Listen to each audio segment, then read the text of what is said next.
हर हर महादेव। अब तक हम कोटि रुद्र संहिता के माध्यम से उन रहस्यमयी द्वारों को पार कर चुके हैं जहां शिव के 12 ज्योतिर्लिंग अपने अपने चमत्कारिक रूपों में प्रकट होते हैं। हर लिंग सिर्फ एक पत्थर नहीं, एक शक्ति है जो काल, कर्म और जन्म तक को बदल सकता है। अगर आपने अभी तक इस अलौकिक कथा को नहीं सुना तो आप शिव रहस्यों का सबसे बड़ा अध्याय मिस कर रहे हैं। कोटि रुद्र संहिता जरूर सुने, क्योंकि वहां छिपा है शिव का वो रूप जिसे जानना ही मोक्ष की पहली सीढ़ी है। अब खुल रहे हैं उमा महेश्वर संहिता के पन्ने। इस संहिता में आप जानेंगे श्री कृष्ण कैलाश पर्वत क्यों गए थे, सुदर्शन चक्र जो शिव की कृपा से श्री कृष्ण को प्राप्त हुआ, पितरों की कृपा का रहस्य, और नरक जो केवल एक पाप से नहीं बल्कि अज्ञान से भी प्राप्त होता है, और भी बहुत कुछ जो शिव पार्वती की दिव्य लीलाओं के माध्यम से प्रकट होगा। तो तैयार हो जाइए, क्योंकि अब जो कथा आरंभ हो रही है वो आत्मा को झकझोर देने वाली है। यह केवल कथा नहीं, यह है उस परम सत्य की झलक जो केवल सौभाग्य से ही सुनने को मिलती है। अब कथा प्रारंभ होती है।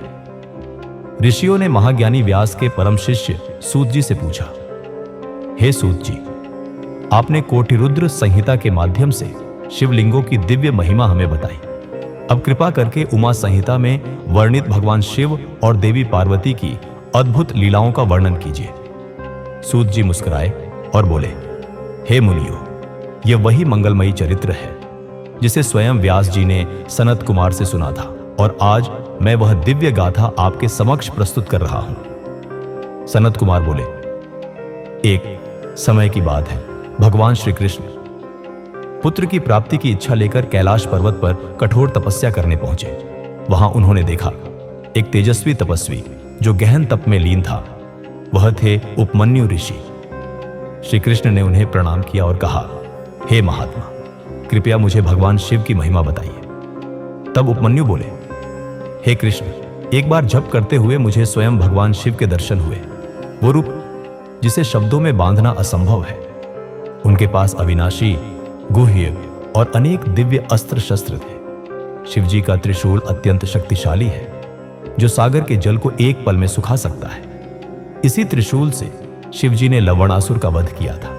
इसी त्रिशूल से शिवजी ने लवणासुर का वध किया था। मैंने वहां एक फरसा देखा जो अत्यंत तीक्ष्ण धार वाला था। यही फरसा शिवजी ने परशुराम को दिया था। साथ ही वहां सुदर्शन चक्र भी था जो करोड़ों सूर्य के समान प्रकाशित हो रहा था। शिवजी का पिनाक नामक धनुष, तलवार, गदा आदि शस्त्र भी मैंने वहां देखे। और फिर मैंने देखा वह दिव्य दृश्य जिसने मेरी चेतना को स्तब्ध कर दिया। त्रिलोकीनाथ कल्याणकारी शिव के सामने बाएं ओर श्री हरि विष्णु गरुड़ पर स्थित और दाएं ओर ब्रह्मा जी हंस युक्त विमान पर बैठे हुए थे।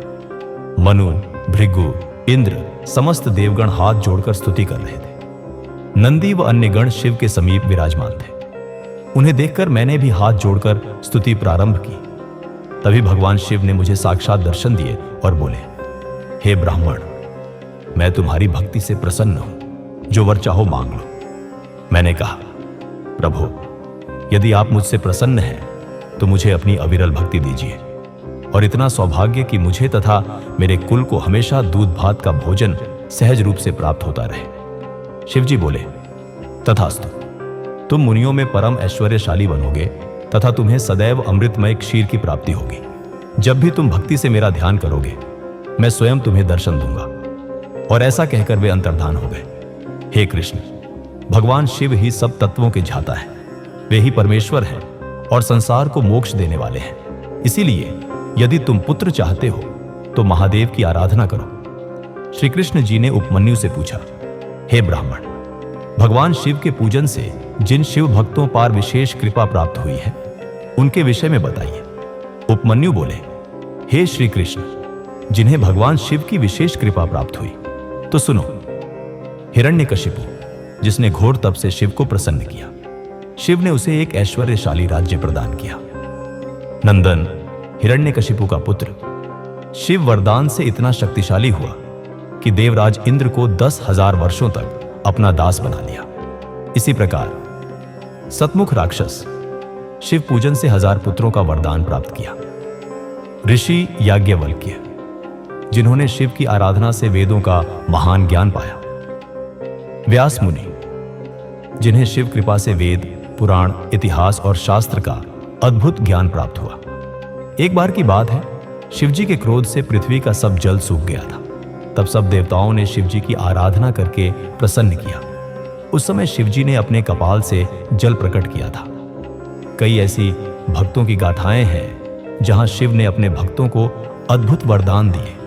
चाहे वह कोई राजा हो या एक साधारण शिकारी, पतिव्रता स्त्री हो या कोई पतित आत्मा, शिव ने हर उस भक्त पर कृपा की जिसने उन्हें सच्चे मन से पुकारा। जैसे राजा चित्रसेन की भक्ति से प्रसन्न होकर शिवजी ने उन्हें निर्भय कर दिया।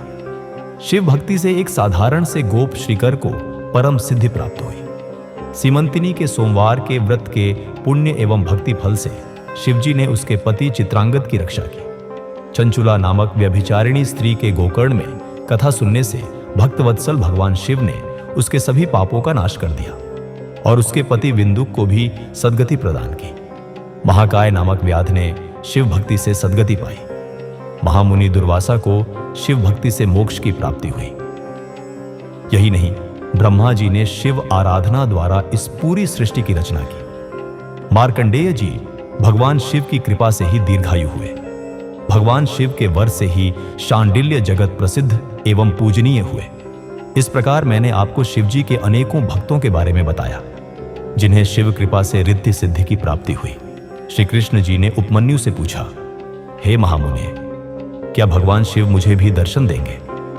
उनकी बात सुनकर उपमन्यु बोले, अवश्य ही भगवान शिव आपको दर्शन देंगे। मैं आपको एक अद्भुत मंत्र बताता हूं जिसके जाप से निश्चय ही शिवजी प्रसन्न होकर न केवल आपको दर्शन देंगे अपितु आपकी पुत्र प्राप्ति की इच्छा भी अवश्य पूरी करेंगे। तब उन्होंने श्री कृष्ण को शिव महिमा का वर्णन करते हुए पंचाक्षरी मंत्र ओम नमः शिवाय की दीक्षा दी। उपमन्यु से सारी विधि विधान जानकर श्री कृष्ण ने शिवजी को प्रसन्न करने हेतु जटाजूट धारण किया और फिर अपने पैर के अंगूठे पर खड़े रहकर कठिन तपस्या आरंभ कर दी।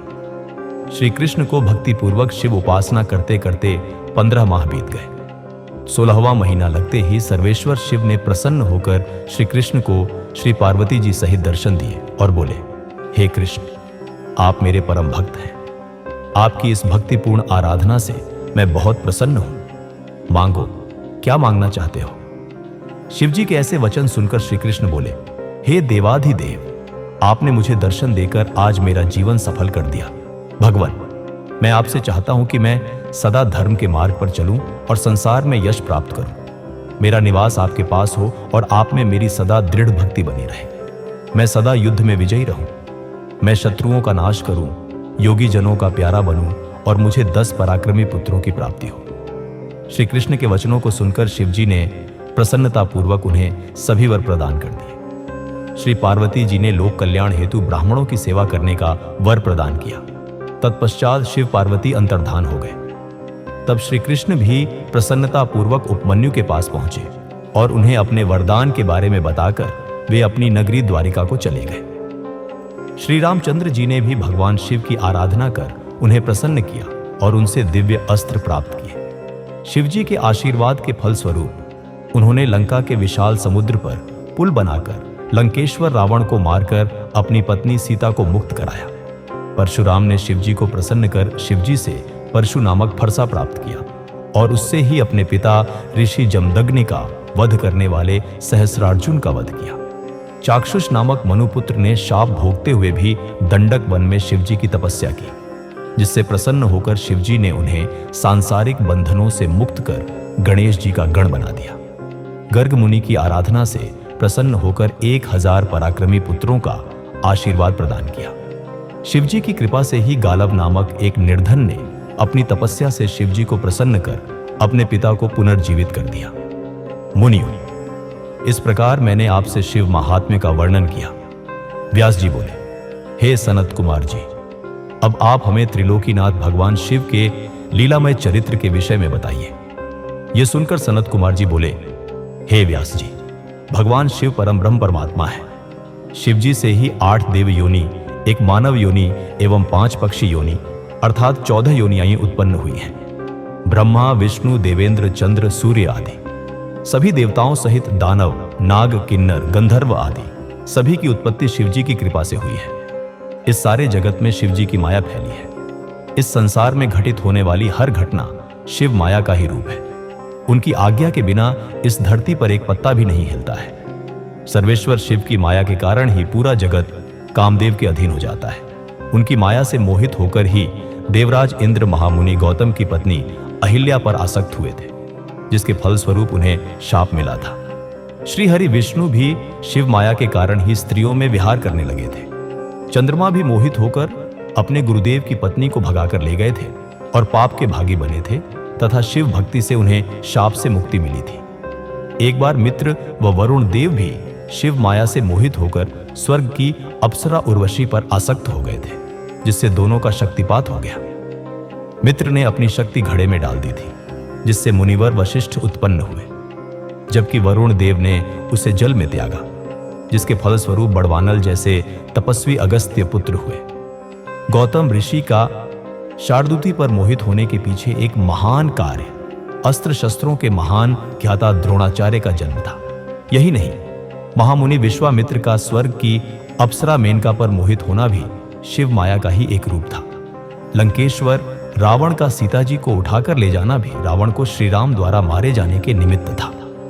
इस प्रकार इस ब्रह्मांड में घटने वाली प्रत्येक घटना शिवजी की इच्छा के अनुसार ही होती है। शिवजी की माया पूरे जगत में व्याप्त है, जिसका पूर्ण वर्णन करना मेरे लिए क्या किसी के लिए भी संभव नहीं है। व्यास जी बोले, हे मुनीश्वर, इस संसार में पाप कर्म करने वाले पापी मनुष्य सदा नरक के भागी होते हैं। ऐसे नरक जाने वाले प्राणियों के विषय में मुझे बताइए। व्यास जी के वचन सुनकर सनत कुमार जी बोले, हे व्यास जी, इस संसार में अनेक प्रकार के पाप कर्म होते हैं, जिनके कारण मनुष्य को नरक जाना पड़ता है। परस्त्री की इच्छा, पराया धन पाने की इच्छा, दूसरों का बुरा सोचना, अधर्म करना, ये सब मन के पाप होते हैं। इसी प्रकार झूठ बोलना, कठोर बोलना, दूसरों की चुगली करना, ये वाणी द्वारा किए गए पाप कर्म होते हैं।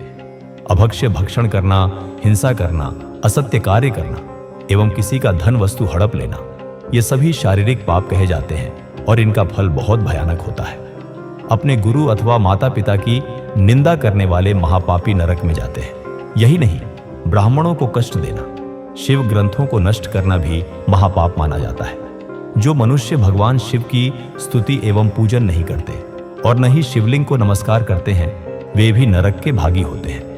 बिना गुरु की पूजा के शास्त्रों को सुनने की कोशिश करने वाले, गुरु सेवा से जी चुराने वाले, गुरु त्यागी एवं गुरु का अपमान करने वाले नरकगामी होते हैं। ब्रह्म हत्या करने, मद्यपान करने, गुरु के स्थान पर बैठने तथा गुरु माता को कुदृष्टि से देखने वाले नरक में जाने योग्य ही होते हैं। वेदों की जानकारी रखने वाले एवं पूजन आराधन को त्याग देने वाले, दूसरों की अमानत को हड़पने वाले तथा चोरी करने वाले सभी मनुष्यों को अवश्य ही नरक में रहना पड़ता है। परस्त्री का भोग करने वाले अथवा व्यभिचार करने वाले मनुष्य अवश्य ही नरक में जाते हैं। यही नहीं, पुरुष, स्त्री, हाथी, घोड़ा, गाय, पृथ्वी, चांदी, वस्त्र, औषध, रस, चंदन, अगर, कपूर, पट्टे, कस्तूरी आदि को अकारण ही बेच देने वाले मूर्ख मनुष्यों को नरक अवश्य भोगना पड़ता है। हे मुनियों, इस प्रकार मैंने आपसे ऐसे कृत्यों का वर्णन किया जो कि महापाप माने जाते हैं और जिनके कारण मनुष्य को नरक की घोर कष्टदायक यातनाएं झेलनी पड़ती हैं। सनत कुमार जी बोले, हे व्यास जी, किसी भी बात पर घमंड या अभिमान करना, क्रोध, कपट व साधुओं से द्वेष रखना, किसी अन्य पर अकारण कलंक लगाना, शिवालय के वृक्ष और बगीचे में लगे पेड़ के फल, फूल, टहनियां तोड़ना एवं हरियाली को उजाड़ने वाले, किसी के धन को लूटने वाले अथवा किसी के धन धान्य या पशुओं को चुराने वाले, जल को अपवित्र करने वाले, स्त्री या पुत्र को बेचने वाले, अपनी स्त्री की रक्षा न करने वाले, दान न करने वाले, असत्य बोलने वाले, शास्त्रों के अनुसार कार्य न करने वाले, दूसरों की निंदा करने वाले, पितृयज्ञ व देव यज्ञ न करने वाले, व्यभिचार करने वाले एवं भगवान में आस्था न रखने वाले सभी मनुष्य पापी कहे जाते हैं। परस्त्री पर आसक्त होना, हिंसा करना, बांस, ईंट, लकड़ी, पटिया, सींग, काल आदि से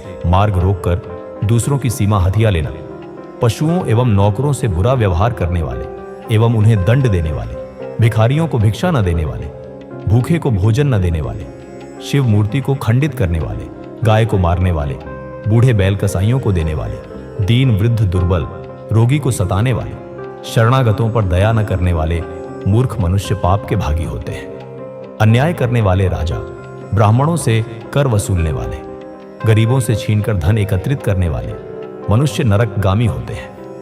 ब्राह्मण कुल में जन्म लेने के पश्चात भी बढ़ई, वैद्य, सुनार, शिल्प करने वाले, ध्वजा बनाने का कार्य करने वाले मनुष्य भी पापी होते हैं।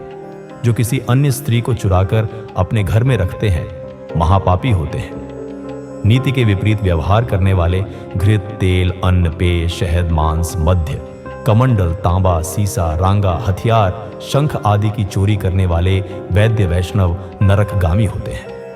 पशु, पक्षी, मनुष्य, दानव आदि सभी पापियों को निश्चय ही यमराज के अधीन जाना पड़ता है। एक दूसरे से असमानता का व्यवहार करने वाले दुष्ट पापियों को दंड देने वाले सभी के शासक यमराज हैं और मरने के पश्चात मनुष्य को यातनाएं भोगनी ही पड़ती हैं। इसलिए मनुष्य को अपने जीवन काल में ही अपने पापों का प्रायश्चित अवश्य कर लेना चाहिए। बिना प्रायश्चित किए पापों का नाश असंभव होता है। जो भी मनुष्य मन, वाणी और शरीर द्वारा जाने अनजाने में पाप करता है वह अपने दुष्कर्मों का फल अवश्य ही भोगता है। सनत कुमार जी ने वेद व्यास जी को बताया कि इस संसार में पाप करने वाले हर व्यक्ति को यमलोक जाकर अपने किए का फल भुगतना पड़ता है। अच्छे कर्म करने वाले दयालु लोग उत्तर दिशा से आसानी से यमलोक जाते हैं, जबकि पापी लोगों को दक्षिण दिशा के कठिन मार्ग से यमपुरी जाना पड़ता है। वैवस्वत नगर और यमपुरी के बीच 86,000 योजन की दूरी है। पापियों के रास्ते में बहुत मुश्किलें आती हैं।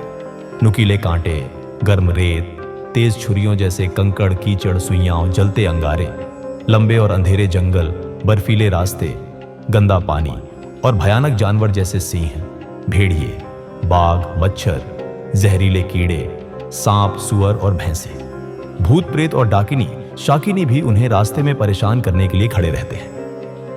यमदूत इन पापी लोगों को मारते पीटते हुए आगे बढ़ाते हैं। भूख प्यास से बेहाल, नंगे शरीर, वे दर्द में रोते चीखते हुए रास्ता तय करते हैं।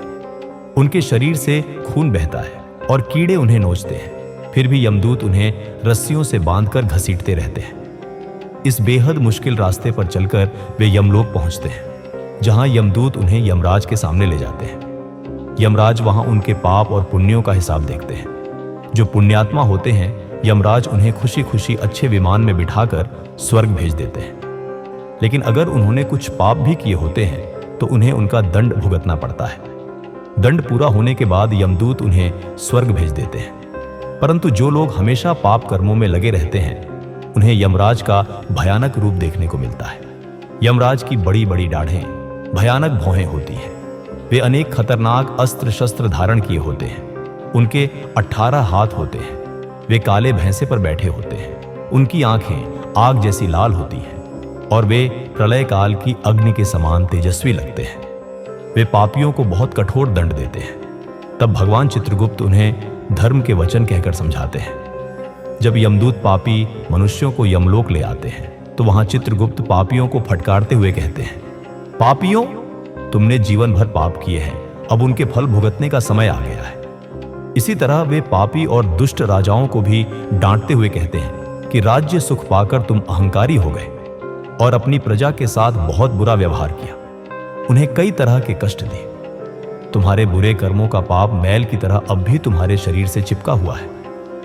तब यमदूत चंड और महाचंड उन पापी राजाओं को उठाकर गरम गरम भट्टियों में फेंक देते हैं ताकि पाप रूपी मैल जल जाए। फिर वे उन पर वज्र का प्रहार करते हैं। इस यातना से उनके कानों से खून बहने लगता है और वे बेहोश हो जाते हैं। फिर उन्हें हवा देकर होश में लाया जाता है और उसके बाद उन्हें नरक रूपी समुद्र में डाल दिया जाता है। पृथ्वी के नीचे नरक की 7 कोटियां हैं जो गहरे अंधकार में है। इनकी कुल 28 उपकोटियां हैं। घोरा, सुघोरा, अति घोरा, महाघोरा, चोर रूपा, तलातला, मयाका, कालरात्रि, भयोत्तरा, चंडा, महाचंडा, चंड कोलाहला, प्रचंड, चंड नायका, पद्मा, पद्मावती, भीता, भीमा, भीषण नायिका, कराला, विकराला, वज्रा, त्रिकोण, पंचकोश, सुदीर्घ, अखिलार्दित, समभीम, समलाभ, उग्र दीप्त प्राय। ये 28 नरक कोटियां पापियों को यातना देने के लिए ही बनाई गई है।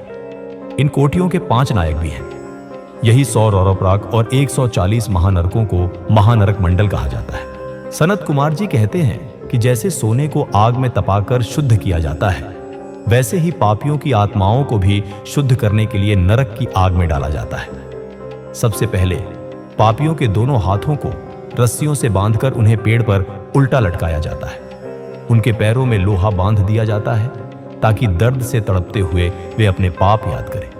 इसके बाद उन्हें तेल के उबलते कड़ाहे में वैसे ही भूना जाता है जैसे बैंगन को भूनते हैं। फिर उन्हें अंधेरे कुओं में धकेल दिया जाता है, जहां कई तरह के कीड़े और भयानक जीव उन पर चिपट जाते हैं, उन्हें नोचते और खाते हैं। इस तरह पापी जीवों को कई यातनाएं झेलनी पड़ती हैं। फिर उन्हें कुओं से निकालकर वापस नरक में फेंक दिया जाता है।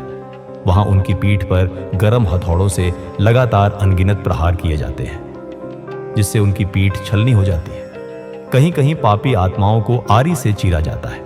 फिर उन्हें मांस और खून खाने के लिए मजबूर किया जाता है। इस तरह वे पापात्मा मनुष्य कई कष्ट भुगतते हैं। उनका शरीर अनेक यातनाएं सहता है।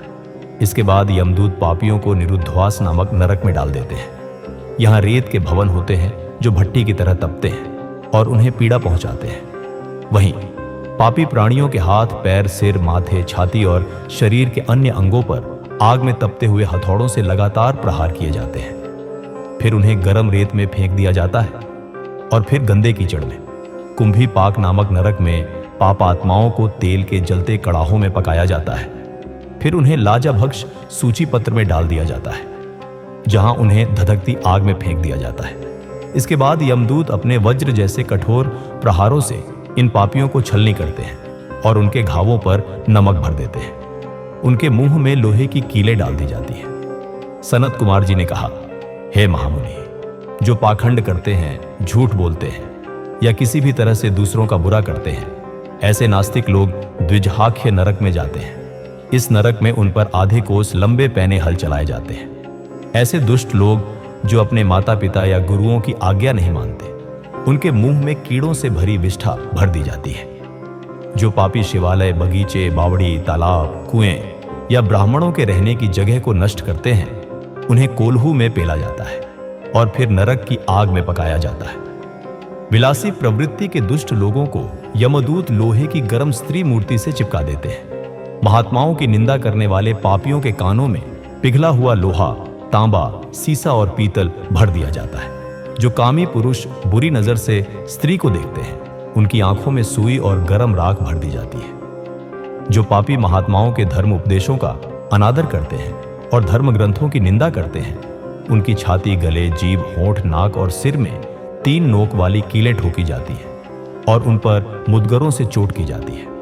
दूसरों का धन चुराने वाले और पूजा सामग्री को पैर लगाने वाले दुष्ट लोगों को कई तरह की यातनाएं झेलनी पड़ती हैं। जो धनी होकर भी दान नहीं करते और घर आए भिखारी को खाली हाथ लौटा देते हैं, उन्हें भी घोर यातनाएं सहनी पड़ती हैं। जो अच्छे लोग भगवान शिव का पूजन और विधि विधान से हवन करते हैं, शिव मंत्र का जाप करते हैं और यम मार्ग को रोकने वाले श्याम और शवल नामक कुत्तों तथा पश्चिम, वायव्य, दक्षिण और नैऋत्य दिशा में रहने वाले पुण्यकर्मी कौओं को बलि देते हैं, उन मनुष्यों को कभी यमराज के दर्शन नहीं करने पड़ते। 4 हाथ लंबा मंडप बनाकर उसके ईशान कोण में धन्वंतरी, पूर्व में इंद्र, पश्चिम में सुदक्षो और दक्षिण में यम तथा पितरों के लिए बलि देनी चाहिए। इसके बाद कुत्तों और पक्षियों के लिए अन्न डालना चाहिए। स्वाहाकार, स्वधाकर, वषटकार और हंतकार धर्ममयी गाय के 4 स्तन हैं, इसलिए गौ सेवा को आवश्यक माना जाता है और इसीलिए हम गौ माता की पूजा करते हैं। ऐसा न करने वाले पापी मनुष्यों की दुर्गति निश्चित है और वे नरक के अनेक दुखों का सामना करते हैं। व्यास जी ने पूछा, प्रभु, पापी मनुष्यों को नरक तक का रास्ता बड़े दुख सहते हुए तय करना पड़ता है। क्या कोई ऐसा तरीका है जिससे यम मार्ग की यात्रा सुखपूर्वक पूरी हो सके? व्यास जी के प्रश्न पर सनत कुमार जी ने कहा, हे महामुनि, ऐसे जीव बिना कष्ट के सीधे यमलोक पहुंच जाते हैं, जो दयालु होते हैं और हमेशा धर्म के मार्ग पर चलते हुए दूसरों की मदद करते हैं। जो सज्जन ब्राह्मणों को खड़ाऊं या जूते दान करते हैं, वे घोड़े पर बैठकर यमपुरी पहुंचते हैं। इसी तरह छाता और बिस्तर दान करने वाले आराम से आसन पर बैठकर जाते हैं और पेड़ पौधे लगाने वाले वृक्षों की छाया में यमपुर पहुंचते हैं। जो फूलों की वाटिका लगाते हैं उन्हें ले जाने के लिए पुष्प विमान आता है। साधु संतों के लिए मकान बनवाने वाले मनुष्यों को सुंदर भवन आराम करने के लिए मिलते हैं। इसी तरह माता पिता, ब्राह्मण और गुरुओं की सेवा करने वाले पुरुषों का आदर होता है। अन्न और जल का दान करने वाले मनुष्यों को यमपुरी के रास्ते में अन्न जल की कोई कमी नहीं होती। ब्राह्मणों के पैर दबाने वाले मनुष्य आराम से घोड़े पर सवार होकर यमलोक जाते हैं। संसार में अन्न का दान सबसे अच्छा माना जाता है, क्योंकि अन्न खाकर ही जीव का शरीर पुष्ट होता है। उस शरीर से धर्म पुष्ट होता है और शरीर ही धर्म, अर्थ, काम और मोक्ष देने वाला सबसे अच्छा साधन है। इसलिए मनुष्य को अन्न का दान अवश्य करना चाहिए। अपने घर आए अतिथियों का उचित आदर सत्कार अवश्य करना चाहिए और द्वार पर आए गरीब, भूखे और भिखारियों को खाली हाथ नहीं लौटाना चाहिए। अन्नदान करने वाले सज्जन पुरुष स्वर्ग में रहकर अनेक सुखों का आनंद लेते हैं। सनत कुमार जी कहते हैं, हे मुनि व्यास, इस संसार में सभी प्राणियों को जीवन देने वाला जल है। जो मनुष्य पीने के पानी के लिए कुआं खोदते हैं उनका आधा पाप नष्ट हो जाता है। तालाब बनवाने वाले व्यक्ति को कभी दुखों का सामना नहीं करना पड़ता।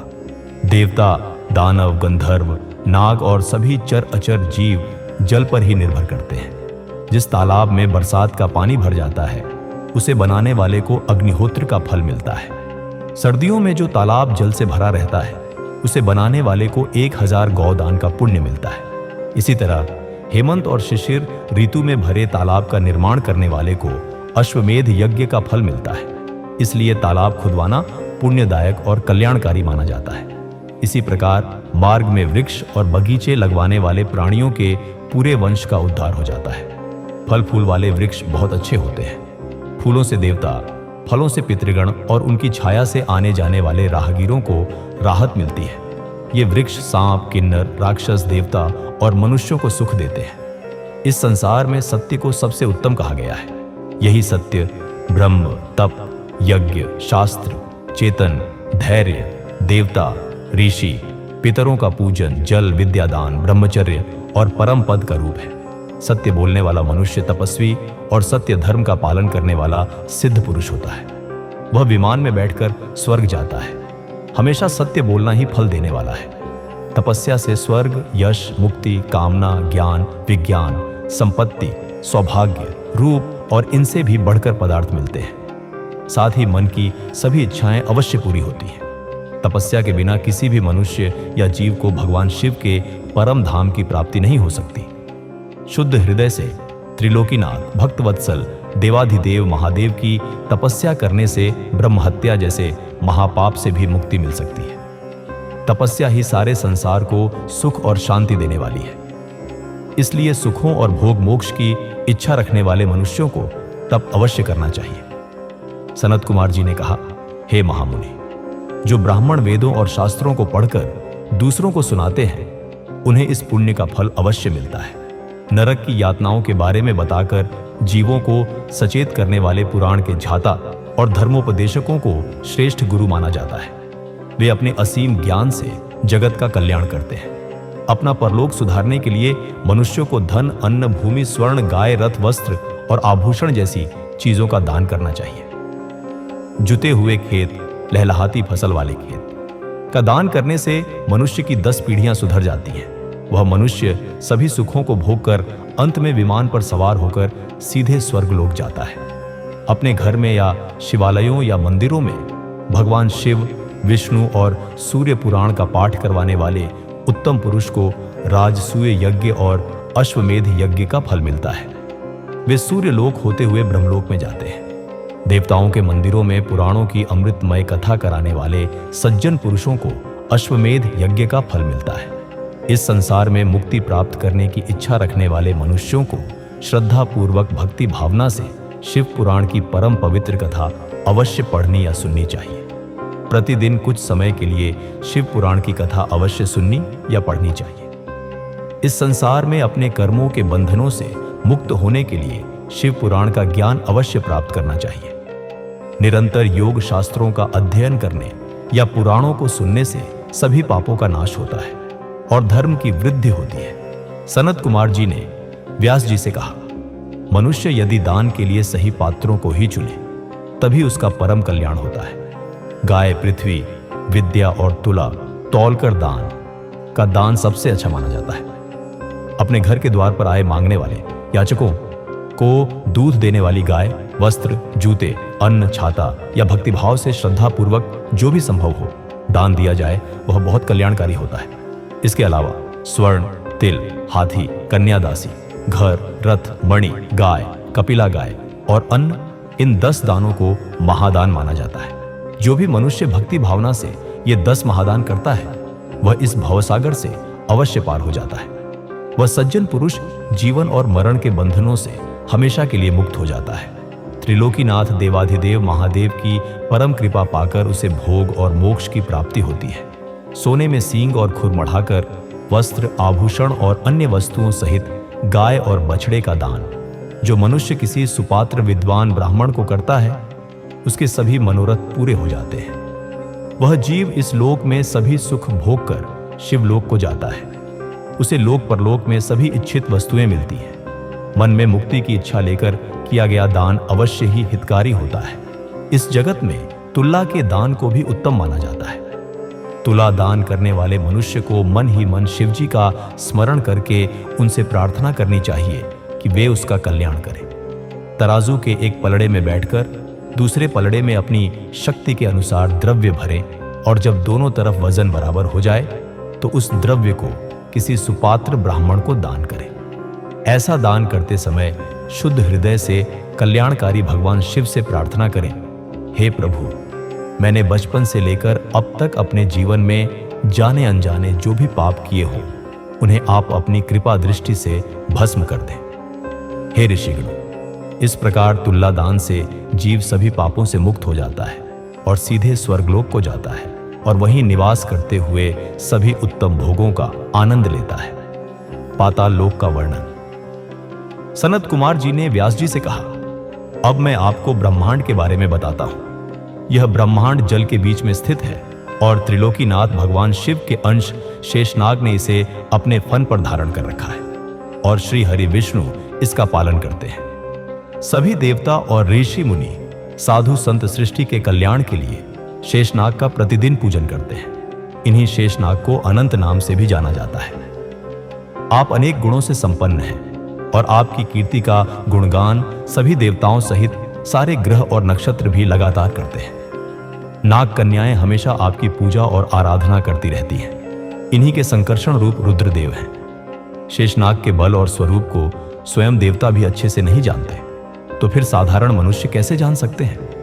पृथ्वी के निचले भाग में अतल, वितल, सुतल, रसातल, तलातल, पाताल आदि कुल 7 लोक हैं जो 10-10 हजार योजन लंबे और चौड़े तथा 20-20 हजार योजन ऊंचे हैं। इन सबकी पृथ्वी और आंगन रत्न और स्वर्ण के हैं। इसी स्थान पर दैत्य और महानाग रहते हैं। सूर्य द्वारा उपलब्ध कराई जाने वाली धूप और प्रकाश, चंद्रमा की शीतलता और चांदनी सिर्फ पृथ्वी लोक को ही प्रकाशित करती है। यहीं पर सर्दी, गर्मी और वर्षा जैसी अनेक ऋतुएं होती हैं। इस प्रकार पाताल लोक में सभी प्रकार के सुख मौजूद हैं जो जीवों की सभी आवश्यकताओं को पूरा करने में पूरी तरह सक्षम है। धरती में जल के अनगिनत स्रोत हैं जो अपने स्वच्छ और निर्मल जल से जीवों की प्यास बुझाते हैं। भंवरे यहाँ हमेशा गुंजार करते हैं। यहाँ पर अनेक सुंदर अप्सराएं नृत्य करती हैं और गाना गाती हैं। पाताल लोक में अनेक प्रकार के वैभव और विलास उपलब्ध है और यहाँ पर अनेक सिद्ध मनुष्य, दानव और नाग अपनी तपस्या के उत्तम फल को भोगते हैं। सनत कुमार जी ने कहा, हे महामुनि, इन्हीं लोकों में सबसे ऊंचे हिस्से में रौरव, शंकर, शूकर, महाज्वाला, तप्त कुंड, लवण, वैतरणी नदी, कृमि कृमि, भोजन कठिन, असिपत्रवन, बालाभक्ष्य, दारुण संदेश कालसूत्र, महारौरव, शालमली आदि नाम के बड़े ही दुखदायी और कष्टकारक नरक हैं। इन नरकों में आकर पापी मनुष्य की आत्मा अनेक यातनाएं भोगती है। जो ब्राह्मण असत्य के मार्ग पर चलता है उसे रौरव नामक नरक भोगना पड़ता है। चोरी करने वाला, दूसरे को धोखा देने वाला, शराब पीने वाला, गुरु की हत्या करने वाले पापी कुंभी नरक में जाते हैं। बहन, कन्या, माता, गाय और स्त्री को बेचने वाला और ब्याज खाने वाले पापी तप्तेलोह नरक के निवासी होते हैं। गाय की हत्या करने वाले, देवता और पितरों से बैर रखने वाले मनुष्य कृमिभक्ष नरक भोगते हैं। इस नरक में उन्हें कीड़े खाते हैं। पितरों और ब्राह्मणों को भोजन न देने वालों को लाल भक्ष नरक भोगना पड़ता है। नीच व पापियों का साथ करने वाले, अभक्ष्य वस्तु खाने वाले और बिना घी के हवन करने वाले रुधिरोध नरक में जाते हैं। युवा अवस्था में मर्यादाएं तोड़ने वाले, शराब व अन्य नशा करने वाले, स्त्रियों की कमाई खाने वाले कृत्य नरक में जाते हैं। वृक्षों को अकारण काटने वाले असिपत्र नरक में, मृगों का शिकार करने वाले ज्वाला नरक में जाते हैं। दूसरों के घर में आग लगाने वाले श्वपाक नरक में तथा अपनी संतान को पढ़ाई से वंचित रखने वाले शुभोजन नरक में अपने पापों को भोगते हैं। मनुष्य को अपने शरीर और वाणी द्वारा किए गए पापों का प्रायश्चित अवश्य करना पड़ता है। बड़े से बड़े पापों का प्रायश्चित त्रिलोकीनाथ भगवान शिव का स्मरण करके किया जा सकता है। पाप, पुण्य, स्वर्ग, नरक ये सब कारण हैं। असल में सुख दुख सब मन की कल्पनाएं हैं। परम ब्रह्म को पहचान कर उसका पूजन करना ही ज्ञान का सार है। जम्बू द्वीप वर्ष का वर्णन सनत कुमार जी ने कहा, हे व्यास जी, अब मैं आपको भूमंडल के 7 द्वीपों के बारे में बताता हूं। जम्बू, प्लक्षु, शालमली, कुश, क्रौंच, शाक, पुष्कर ये 7 महाद्वीप हैं। इन द्वीपों के चारों ओर 7 समुद्र हैं। ये 7 समुद्र जल, ईख, गन्ने का रस, क्षीर, दूध, केसर, मद्य, शराब, घी, दूध और दही से भरे हैं। इन द्वीपों के बीच में सुमेरु पर्वत है। सुमेरु के दक्षिण में निषध, हिमाचल, हेमकूट पर्वत है। दक्षिण में हरि, उत्तर में रम्यक है, वही हिरण्मय है। इसके बीच में इलावृत्त है, जिसके बीच में मेरु पर्वत स्थित है। मेरु पर्वत के पूर्व दिशा में मंदिर, दक्षिण दिशा में गंधमादन, पश्चिम दिशा में विपुल और उत्तर दिशा में सुपार्श्व शिखर स्थित है। इनके ऊपर कदम, जामुन, पीपल आदि वृक्ष हमेशा पाए जाते हैं। जम्बू द्वीप में जामुन के पेड़ों से बड़े बड़े फल गिरते हैं। इनके फलों का रस धारा के रूप में बहता हुआ जम्बू नदी के नाम से जाना जाता है। मेरु के पूर्व में भद्राश्व, पश्चिम में केतुमाल तथा इसके बीच में इलावृत्त है। पूर्व में चैत्र रथ, दक्षिण में गंधमादन, पश्चिम में विभ्राज्य, उत्तर में नंदनवन है। यहीं पर अरुणोद, महाभद्र, शीतोद और मानस नामक सरोवर है। मेरु पर्वत के पूर्व में क्रुंग, शीताजन, कुर्रहा, माल्यवान आदि पर्वत है। दक्षिण में शिखिर, चित्रकूट, पलंग, रुचक, निषध, कपिल नामक पर्वत है। पश्चिम दिशा में सिनीवास, कुसुम्भ, कपिल, नारद, नाग आदि स्थित है। उत्तर दिशा में शंखचूर्ण, ऋषभ, हंस, काल, जरा और केशराचल आदि पर्वत स्थित है। सुमेरु नामक पर्वत पर ब्रह्मा की शतकोणपुरी मौजूद है। शतकोणपुरी के पास ही अमरावती, तेजोवती, संयमणी, कृष्णांगना, श्रद्धावती, गंधवती, यशोवती नामक 8 पुरियां हैं। शतकोणपुरी के बीच में पतित पावनी गंगा नदी चंद्रमंडल को भेद कर सीता, अलकनंदा, चक्षु और भद्रा धाराओं में बंट जाती है। सीता पूर्व दिशा से, अलकनंदा दक्षिण से, चक्षु पश्चिम से तथा भद्रा उत्तर दिशा में बहती हुई महासागर में गिरती है। सुनील, माल्यवान, निषद, गंधमादन आदि पर्वत सुमेरु पर्वत के चारों ओर खिली हुई कलियों जैसे हैं। इसी प्रकार केतुमाल, भद्राश्च, कुश्व, मर्यादा, लोक पर्वत, लोकपदम भारत के चारों ओर पत्तों की तरह खड़े हैं। देवकूट पर्वत पर केवल धर्मात्मा पुरुष ही रह सकते हैं। वहां पापी मनुष्य नहीं जा सकते। यहां पर रोग, शोक, कष्ट नहीं सताते और वे 12,000 वर्ष की आयु पाते हैं। व्यास जी ने पूछा, हे ब्रह्मापुत्र सनत कुमार जी, अब आप हमें 7 द्वीपों के विषय में बताइए। यह सुनकर सनत कुमार जी बोले, हे व्यास जी, मैं आपको 7 द्वीपों के बारे में बताता हूं। 1. जम्बू द्वीप। यह हिमालय के दक्षिण समुद्र से उत्तर की ओर फैला 9,000 योजन का द्वीप है। इसे कर्म भूमि भी कहते हैं। यहीं पर मनुष्यों को अपने किए गए अच्छे और बुरे कर्मों का फल भुगतना पड़ता है। इसमें इंद्रद्युम्न, कसेरु, ताम्रवर्ण, गमस्तिमान नाग, द्वीप, सौम्य, गंधर्व, वारुण व भारत खंड शामिल है। इसके दक्षिण में ऋषि मुनि रहते हैं। जम्बू द्वीप के बीच में क्षत्रिय, ब्राह्मण, वैश्य और शूद्र निवास करते हैं।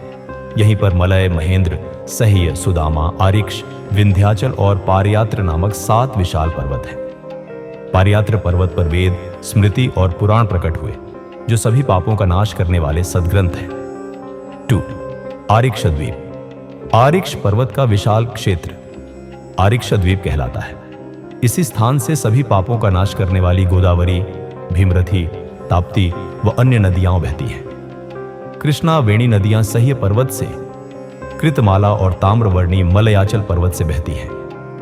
महेंद्र पर्वत से त्रिमाया, ऋषिकुल्या और कुमारी नदियां बहती हैं। इन पवित्र नदियों के मार्ग में अनेक शहर और गांव पड़ते हैं। ये पवित्र नदियां वहां रहने वालों की प्यास बुझाती है और उनके जल के स्पर्श से उनके पापों का भी नाश हो जाता है। 3. प्लक्षद्वीप। प्लक्षद्वीप क्षार समुद्र से घिरा हुआ है।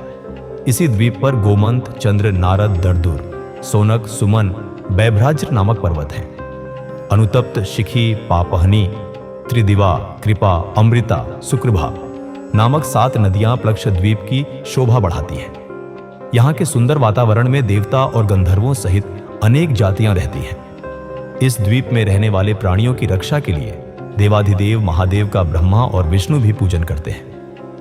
4. शालमली द्वीप। शालमली द्वीप के बीचों बीच सेमल का एक विशाल वृक्ष है।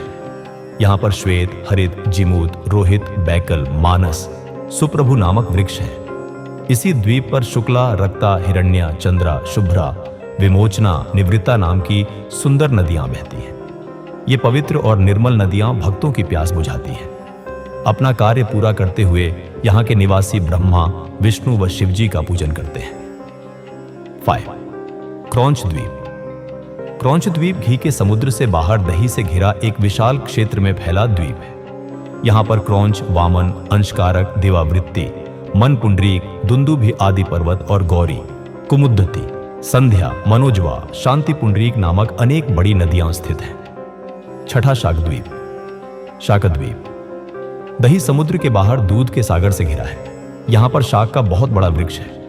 उदयाचल, अस्ताचल, जलंधार, विवेक, केसरी नामक पर्वत है।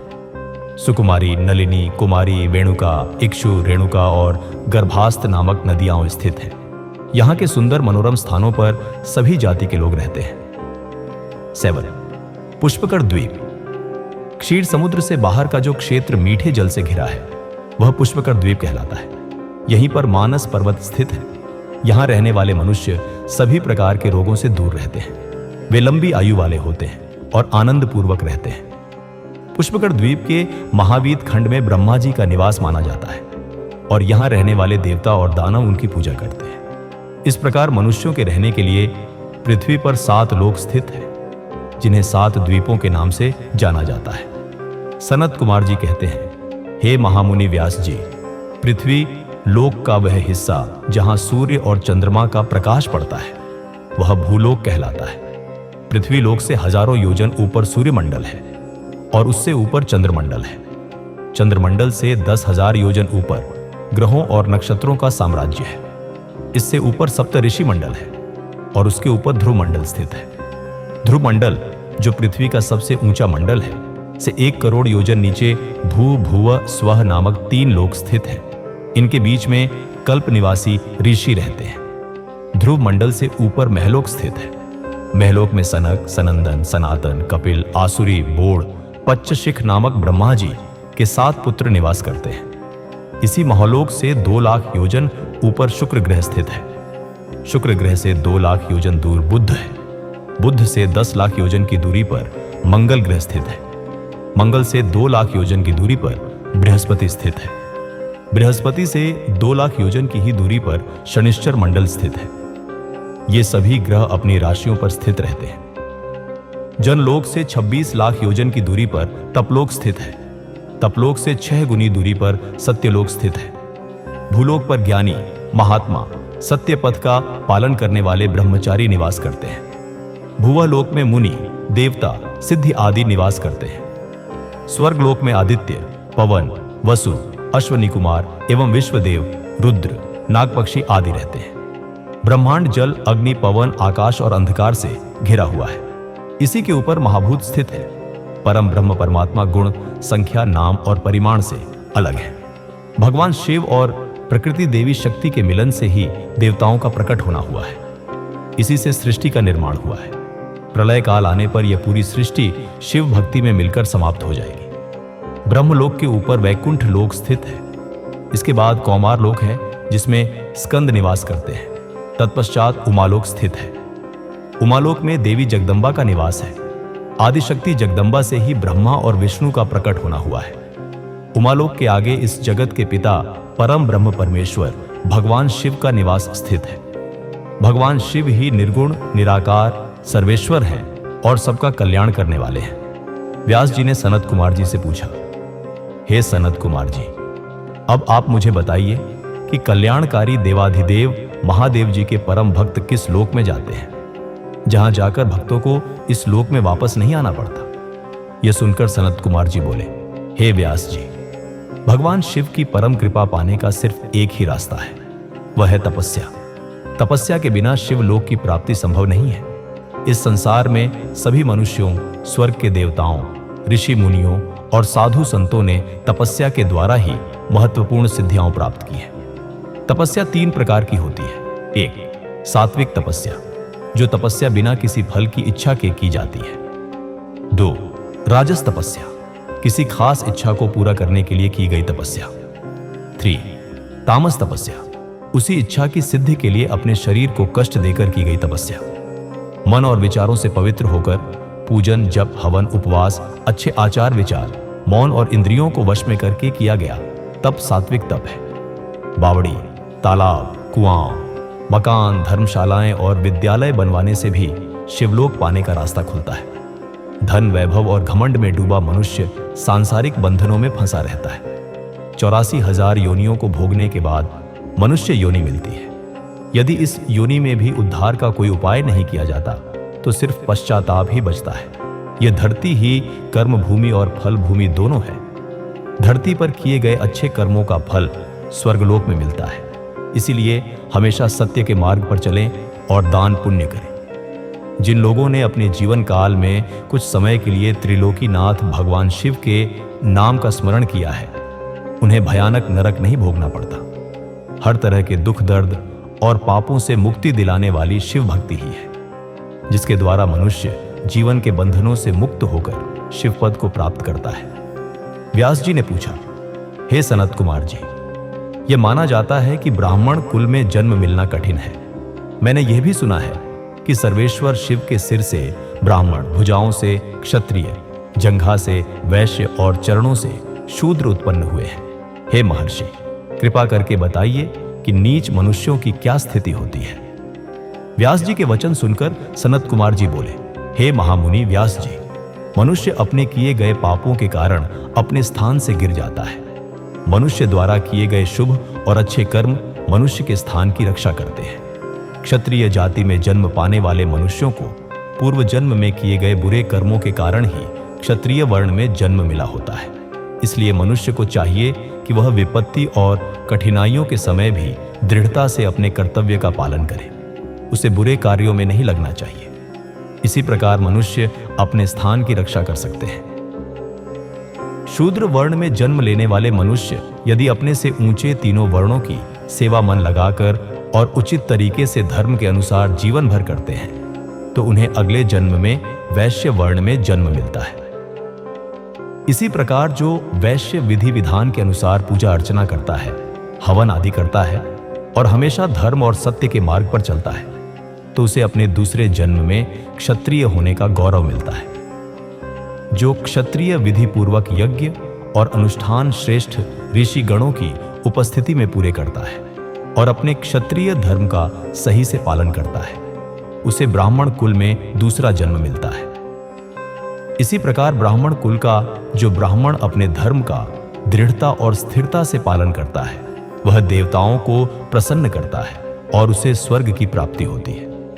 व्यास जी ने फिर पूछा, हे सनत कुमार जी, अब आप हम सबको युद्ध का महात्म्य सुनाएं। सनत कुमार जी बोले, हे महामुनि, जिस अद्भुत फल की प्राप्ति अग्निष्टोम आदि विभिन्न प्रकार के यज्ञों को विधि विधान से करने से भी नहीं होती, उस बड़े फल की प्राप्ति युद्ध द्वारा आसानी से हो सकती है। धर्म पूर्वक अपने मार्ग पर अटल रहने वाला क्षत्रिय जो युद्ध में हारता नहीं और न ही युद्ध से पीठ दिखाता है, ऐसा वीर योद्धा जो लड़ते लड़ते युद्ध क्षेत्र में बिना हारे वीरगति को प्राप्त होता है, उसे सीधे स्वर्गलोक की प्राप्ति होती है।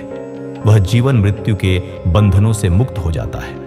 अपने शत्रुओं को मारकर स्वयं भी मर जाने वाले क्षत्रियों को निश्चित रूप से स्वर्ग में स्थान मिलता है। युद्ध भूमि में मिली मृत्यु सभी जातियों और वर्णों के लिए सुखदायक है। युद्ध के मैदान में यदि ब्राह्मण भी शस्त्रों के साथ युद्ध के लिए आता है तो उसका वध करना ब्रह्म हत्या नहीं होता और उसका पाप भी नहीं लगता। मरता हुआ मनुष्य यदि पानी मांगे तो उसकी प्यास बुझाना धर्म संगत है। कभी भी शरण में आए मनुष्यों को युद्ध में नहीं मारना चाहिए, अन्यथा ब्रह्म हत्या का पाप लगता है।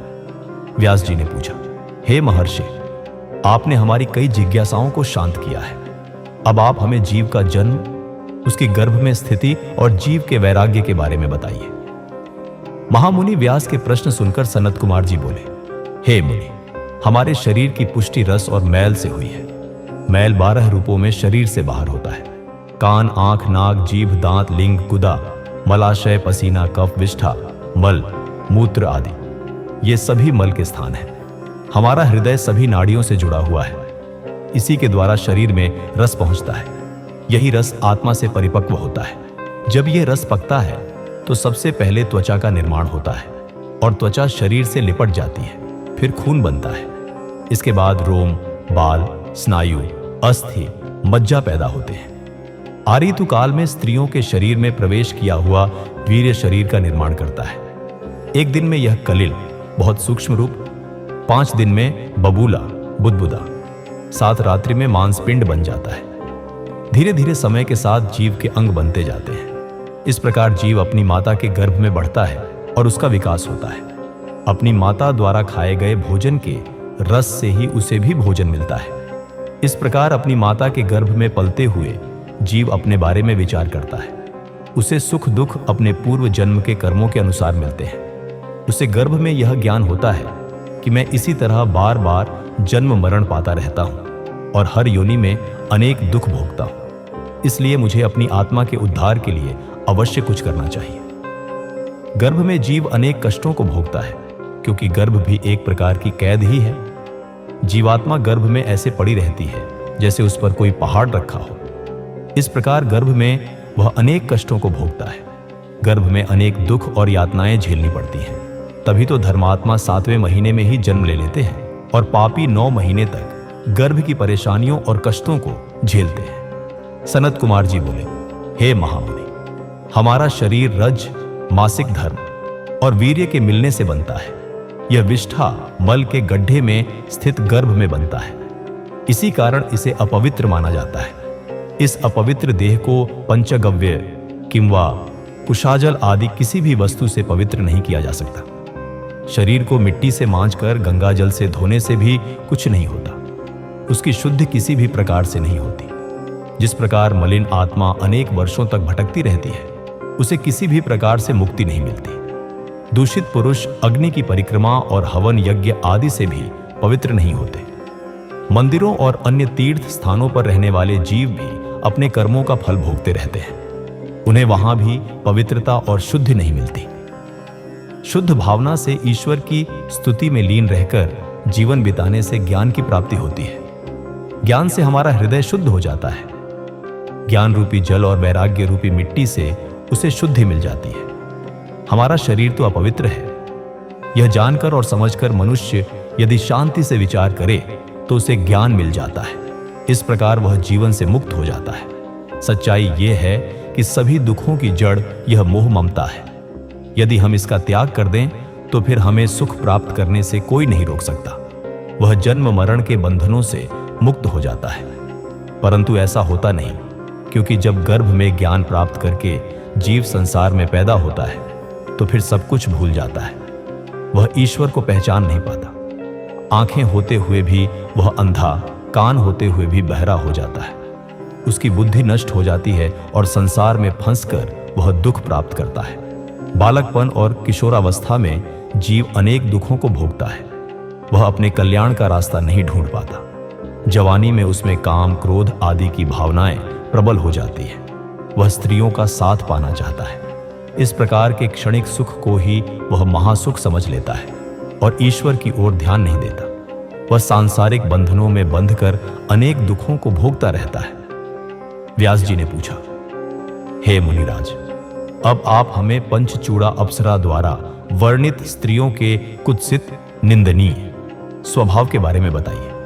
व्यास जी के प्रश्न का उत्तर देते हुए सनत कुमार जी बोले, हे व्यास जी, एक बार देवर्षि नारद घूम रहे थे तो उन्हें पंचचूड़ा अप्सरा मिली। तब नारद जी ने उससे कहा, सुंदरी, आप मुझे स्त्री स्वभाव के बारे में बताइए। तब पंचचूड़ा ने कहा, देवर्षि, एक स्त्री होते हुए भला मैं स्त्रियों की बुराई कैसे कर सकती हूं? आप स्त्री स्वभाव को स्वयं जानते ही हैं। नारियों का स्वभाव बड़ा रहस्यमय होता है। कुलीन और पवित्र कही जाने वाली स्त्रियां भी मर्यादा की रेखा को नहीं मानती। वे पापी पुरुषों का सेवन भी कर लेती हैं। सभी पापों की जड़ नारी को ही माना जाता है। पुरुष द्वारा थोड़ा सा प्यार जताने पर स्त्रियां उसकी हो जाती हैं। आभूषण और वस्त्रों की चाह रखने वाली स्त्रियां कुसंगति में पड़कर बिगड़ जाती हैं। चंचल स्त्रियां बड़े बड़े विद्वानों और ऋषि मुनियों को भी मोह माया के झंझट में डालने वाली होती हैं। वे पुरुषों के साथ से कभी भी संतुष्ट नहीं होती। वे पुरुषों को देखते ही पाप की ओर खिंच जाती हैं। वे रति विलास को ही परम सुख मानती हैं। उन्हें धन वैभव की भी हमेशा लालसा रहती है। सभी प्रकार के दुर्गुण मिलकर भी स्त्री स्वभाव की बराबरी नहीं कर सकते। यमराज, मृत्यु, पाताल, बड़वानल, समुद्र की आग, छुरे की धार, विषैले सांप, अग्नि, सब मिलकर भी स्त्रियों की बराबरी नहीं कर सकते। वे बहुत भयानक होती हैं। ब्रह्मा जी ने इस जगत को बनाते समय पंचमहाभूतों की रचना की, सारे लोगों को रच दिया। अपनी बनाई कृतियों में उन्होंने अनेक गुण भरे, परंतु स्त्रियों को बनाते समय सृष्टिकर्ता ब्रह्मा जी ने उनमें सिर्फ दोष ही दोष भर दिए। इस प्रकार पंचचूड़ा अप्सरा से स्त्रियों के बारे में ऐसे वचन सुनकर नारद जी को स्त्रियों से वैराग्य हो गया। सनत कुमार जी बोले, हे महामुनि, एक बार शिवजी ने देवी पार्वती को कालचक्र, मृत्यु का समय के बारे में बताना शुरू किया। शिवजी बोले, हे देवी, मृत्यु काल का ज्ञान इस प्रकार है। जिस मनुष्य का शरीर अचानक पीला पड़ जाए और ऊपरी भाग में लालिमा आ जाए, जिसकी जीभ, मुंह, कान और आंखें स्तब्ध जड़ हो जाए, जो शोर शराबा न सुन सके, जो सूर्य चंद्र अग्नि को काला या धुंधला देखे, ऐसा मनुष्य 6 महीने के अंदर ही मृत्यु को प्राप्त होता है। जिस मनुष्य का बायां हाथ 7 दिन तक लगातार फड़कता रहे, शरीर कांपता रहे, तालू सूखा रहे, वह मनुष्य 1 महीने का ही मेहमान होता है। जिसकी जीभ मोटी हो जाए, नाक बहती रहे, जिसे जल, तेल, घी व शीशे में अपना प्रतिबिंब न दिखाई दे, जिसे ध्रुव मंडल न दिखाई दे, जिसे सूर्य और चंद्र की किरणें न दिखाई दे, जिसे रात को इंद्रधनुष व दिन में उल्कापात, तारे गिरते हुए दिखे, जिसे गिद्ध व कौए घेरे हों, तो उसकी जिंदगी 6 महीने की रह गई, ऐसा जानना चाहिए। हे कल्याणी, आत्मविज्ञान क्षण, त्रुटि, लव, काष्ठ, मुहूर्त, दिन रात्रि, पल, मास, आऋतु, वर्ष, युग, कल्प, महाकल्प के अनुसार शंकर जीवों का संहार करते हैं। वाम, दक्षिण और मध्य 3 मार्ग हैं। नाड़ियां प्राणों को धारण करती हैं। हमारे शरीर में 16 नाड़ियां हैं जो 4 स्थानों पर रहती हैं। इन्हीं सब के अनुसार ही आयु की प्राप्ति मनुष्य को होती है। नाड़ियों और वायु का प्रवाह मनुष्य को बची हुई आयु बताने का कार्य करता है। इस प्रकार काल ज्ञानियों ने कालचक्र का वर्णन किया है। देवी पार्वती बोली, हे नाथ, आपने कालचक्र का वर्णन मुझे सुनाया, अब कृपा करके इससे बचाव का उपाय भी मुझे बताइए। अपनी प्राण वल्लभा के इस प्रकार के प्रश्न को सुनकर त्रिलोकीनाथ भगवान शिव बोले, देवी, उमे, पृथ्वी, जल, तेज, पवन और आकाश आदि 5 तत्वों के संयोग से इस भौतिक शरीर की उत्पत्ति होती है। आकाश सर्वव्यापी है और सब वस्तुएं उसी में लीन हो जाती हैं। एक बार मैंने क्रोधवश काल को जला दिया था। जब जब मैं स्तुतियों द्वारा प्रसन्न हुआ, तब काल फिर से प्रकृति में स्थिर हो गया। आकाश से वायु, वायु से तेज, तेज से जल, जल से पृथ्वी की उत्पत्ति होती है। जल के 4, तेज के 3, वायु के 2 और आकाश का 1 गुण है।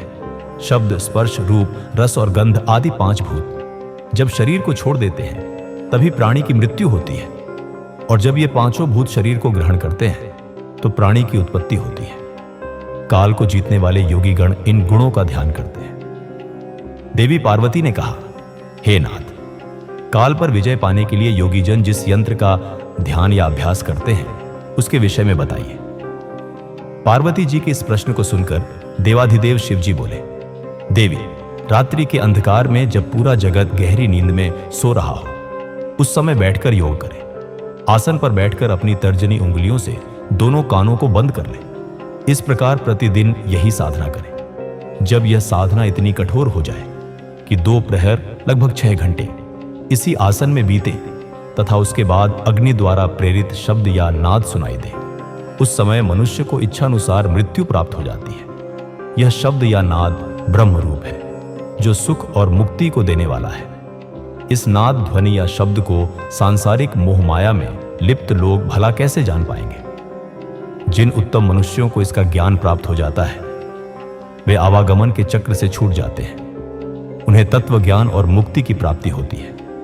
यह नाद अनाहत है जिसका उच्चारण नहीं किया जा सकता। योगी जन अपने प्रयास और ध्यान द्वारा इसे प्राप्त करते हैं। वे पापों से दूर होकर मृत्यु पर विजय पा लेते हैं। उसी से मृत्यु पर विजय प्रदान करने वाला शब्द उत्पन्न होता है। घोष, कांस्य, श्रृंग, घंटा, वीणा, वंशज, दुंदुभि, शंखनाद व मेघ गर्जित नामक इन 9 शब्दों का ध्यान करने वाले ज्ञानियों और योगी जनों पर कभी कोई विपत्ति नहीं आती। इसी प्रकार एकाग्रचित्त होकर नियम पूर्वक तुकांग शब्द की स्तुति और ध्यान करने वाले मनुष्य के लिए कुछ भी असंभव नहीं होता। उसकी हर कामना पूरी होती है और मनचाहा फल मिलता है। पार्वती जी बोली, हे प्रभु, यदि आप मुझ पर प्रसन्न हैं तो मुझे यह बताइए कि योगीजन वायु के पद को कैसे प्राप्त करते हैं। यह सुनकर महादेव जी बोले, हे कल्याणी, जिस प्रकार दरवाजे की देहरी पर रखा दीपक घर के अंदर और बाहर दोनों ओर प्रकाश करता है, उसी प्रकार हमारे हृदय के भीतर स्थित वायु भी अंदर और बाहर दोनों ओर प्रकाश करती है। ज्ञान, विज्ञान और उत्साह सभी का मूल वायु ही है। इसलिए जिसने वायु पर अपनी विजय प्राप्त कर ली है उसे पूरे जगत पर विजय प्राप्त हो जाती है। जिस प्रकार लोहार मुंह से धौंकनी में फूंक वायु भरता हुआ अपने काम में लगा रहता है, उसी प्रकार संत और योगी जन भी अपने अभ्यास में लगे रहते हैं। अभ्यास करते करते जब वे पारंगत हो जाते हैं तो वे आसन से 10 अंगुल ऊपर उठ जाते हैं। प्राणायाम में सिर और व्याहृतियों के साथ गायत्री मंत्र का जाप करते हुए प्राण वायु को रोका जाता है और अंदर स्थित वायु को नाक के रास्ते बाहर फेंका जाता है। इसे करने से बहुत अच्छा फल मिलता है। योगी जनों को एकांत स्थान पर जहां सूर्य चंद्र का प्रकाश हो सोना चाहिए। आंखों को उंगलियों द्वारा बंद करके ध्यानमग्न होने पर योगी जनों को ईश्वर की ज्योति के दर्शन होते हैं। जब योगी जनों को इस प्रकार अंधकार में ईश्वर ज्योति के दर्शन हो जाते हैं तब वह योगी परम सिद्ध हो जाता है। उसे अनेक सिद्धियां प्राप्त हो जाती हैं। वह जीवन मृत्यु के बंधनों से मुक्त हो जाता है और उसे मोक्ष रूपी परम तत्व की प्राप्ति हो जाती है। इस प्रकार ध्यान करने वाले योगियों को तुरीय गति प्राप्त हो जाती है। श्री पार्वती जी शिव जी से पूछने लगी, भगवान, आपने मुझे काल और वचन का वर्णन किया, अब मुझे छाया पुरुष के श्रेष्ठ ज्ञान को बताइए। भगवान शिव बोले, श्वेत वस्त्र धारण करके धूप दीप प्रज्वलित करके ओम नमः भगवते रुद्राय नामक 12 अक्षरों के मंत्र का जाप करते समय जब मनुष्य को अपनी छाया दिखाई देने लगे तो उसे ब्रह्म की प्राप्ति होती है। यदि ऐसी छाया बिना सिर के दिखाई दे तो 6 महीने में मृत्यु हो जाती है। शुक्ल वर्ण सफेद होने पर धर्म की वृद्धि होती है। कृष्ण वर्ण काला पाप, रक्त वर्ण लाल पर बंधन, पीत पीला पर शत्रु का भय होता है। यदि नाक कटी दिखे तो विवाह संबंधी या बंधु की मृत्यु या भूख का डर होता है। इस प्रकार जब मनुष्य को छाया पुरुष दिखाई दे तो उसे नवाक्षर मंत्र का मन में जाप करना चाहिए। इस प्रकार 1 वर्ष तक इसे जपने से सभी सिद्धियों की प्राप्ति होती है। अब मैं तुम्हें एक गुप्त विद्या के बारे में बताता हूं। यह विद्या ब्राह्मणों के सिर पर विद्यमान होती है। यह विद्या सभी विद्याओं की माता कहलाती है। वेद भी प्रतिदिन इसकी स्तुति करते हैं। इस विद्या को खिचड़ी नाम से जाना जाता है। यह विद्या अदृश्य, दृश्य, चलायमान, नित्य, व्यक्त, अव्यक्त और सनातनी कहलाती है। यह वर्ण रहित, वर्ण सहित और बिंदु मालिनी है। इस विद्या का दर्शन करने वाले योगी का जन्म सफल हो जाता है। इसलिए योगी जनों को अपने ज्ञान और विद्याओं का नित्य अभ्यास करना चाहिए। अभ्यास से सभी सिद्धियां सफल होती हैं। सूत जी बोले, हे ऋषिगण, सत और असत का परम स्वरूप प्रधान पुरुष परमात्मा ही ब्रह्मा जी के रूप में सृष्टि को उत्पन्न करते हैं। वे ही सृष्टि के रचयिता हैं। विष्णु जी इस सृष्टि का पालन करते हैं और शंकर जी इसका संहार करते हैं। ब्रह्मा जी ने जब सृष्टि की रचना के बारे में सोचा तो सबसे पहले जल की उत्पत्ति हुई। जल को नरक पुत्र कहा जाता है और जल में नारायण रहते हैं। ब्रह्मा जी ने स्वयं यज्ञ किया और स्वयंभू कहलाए। जल में सबसे पहले एक अंडा बना। जिसके 2 भाग हिरण्यगर्भ ने किए कि ये 2 भाग आकाश और पृथ्वी हुए। ब्रह्मा जी ने निचले भाग में 14 भुवन, मध्य में आकाश की रचना की। उन्होंने ही जल के ऊपर पृथ्वी की रचना की। आकाश में 10 दिशाओं की रचना हुई।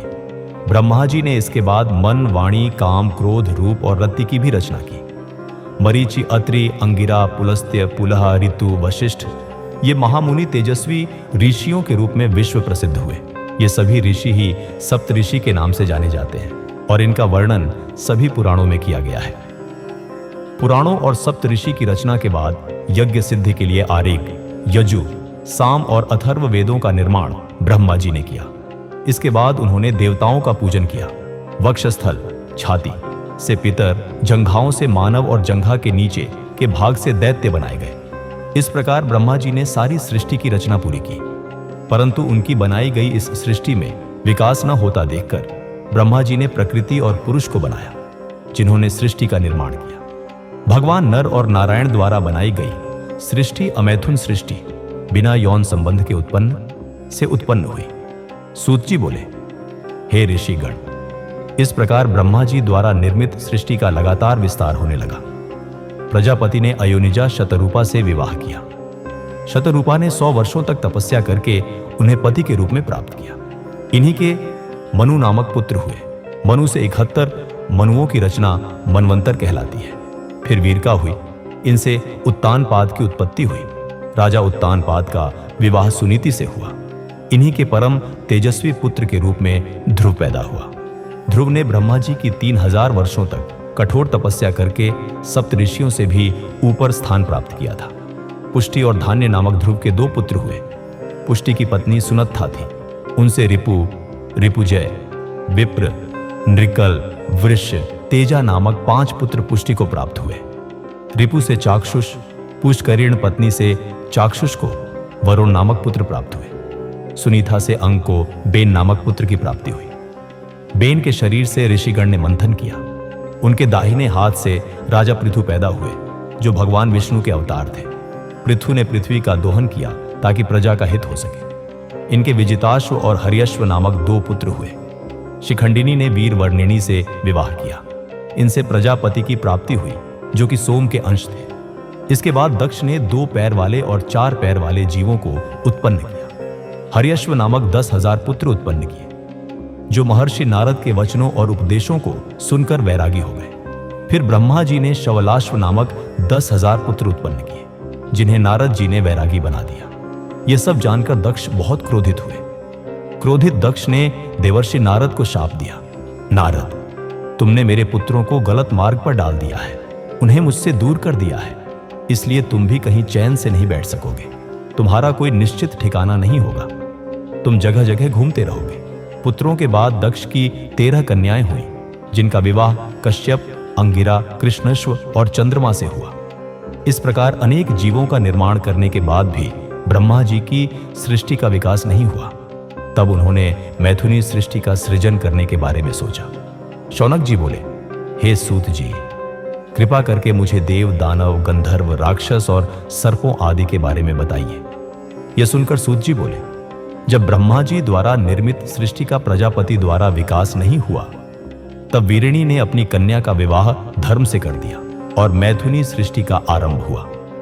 प्रजापति दक्ष के 5000 पुत्र नारद जी के उपदेश का पालन करते हुए ज्ञान की तलाश में घर छोड़कर चले गए और फिर कभी नहीं लौटे।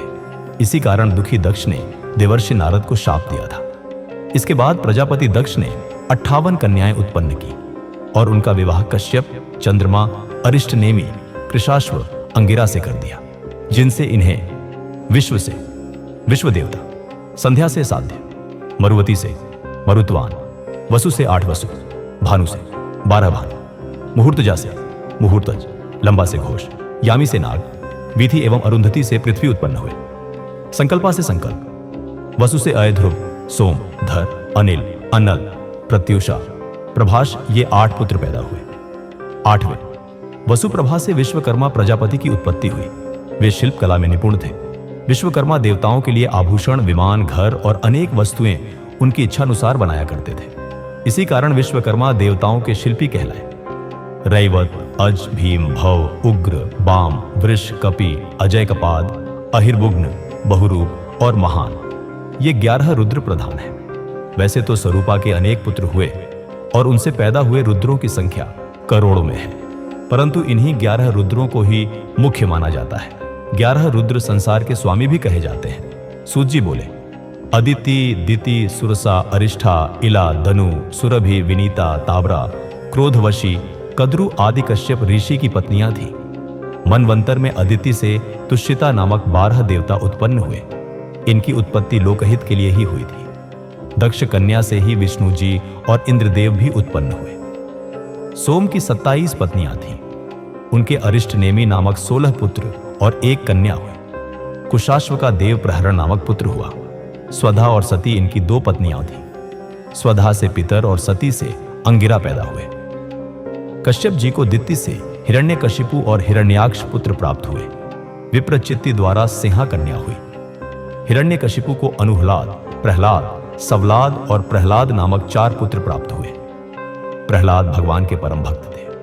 हिरण्याक्ष के कुकर, शकुनी, महानाद, विक्रांत और काल नामक 5 पुत्र हुए। अयोमुख, शंबर, कपाल, वामन, वैश्वानर, पुलोमा, विद्रवण, महाशिर, स्वरभानु, वृषपर्वा, विप्रचित्ति की प्रभा कन्याएं हुई। वैश्वानर की पुलोम और पुलोमक कन्याओं का विवाह मरीचि से हुआ, जिनसे उन्हें दानवों की प्राप्ति हुई। राहु, शल्प, सुबली, बल, महाबल, बातपी, नमुची, इलवल, स्वसृप, ओजन, नरक, कालनाम, शर्माण, शरकल्प आदि इनके वंश बढ़ाने वाले हुए।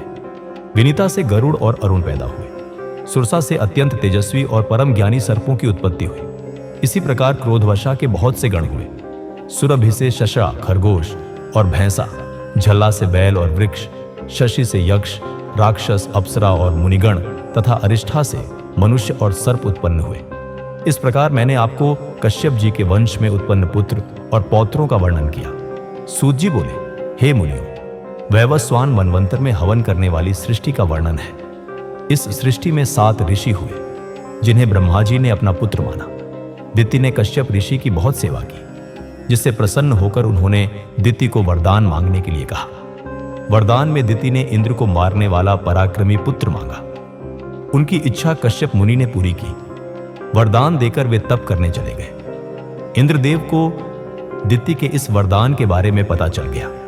वे उस अवसर की प्रतीक्षा करने लगे जिसमें वे दिति के व्रत को भंग कर सके। एक दिन इंद्र को अवसर मिल ही गया।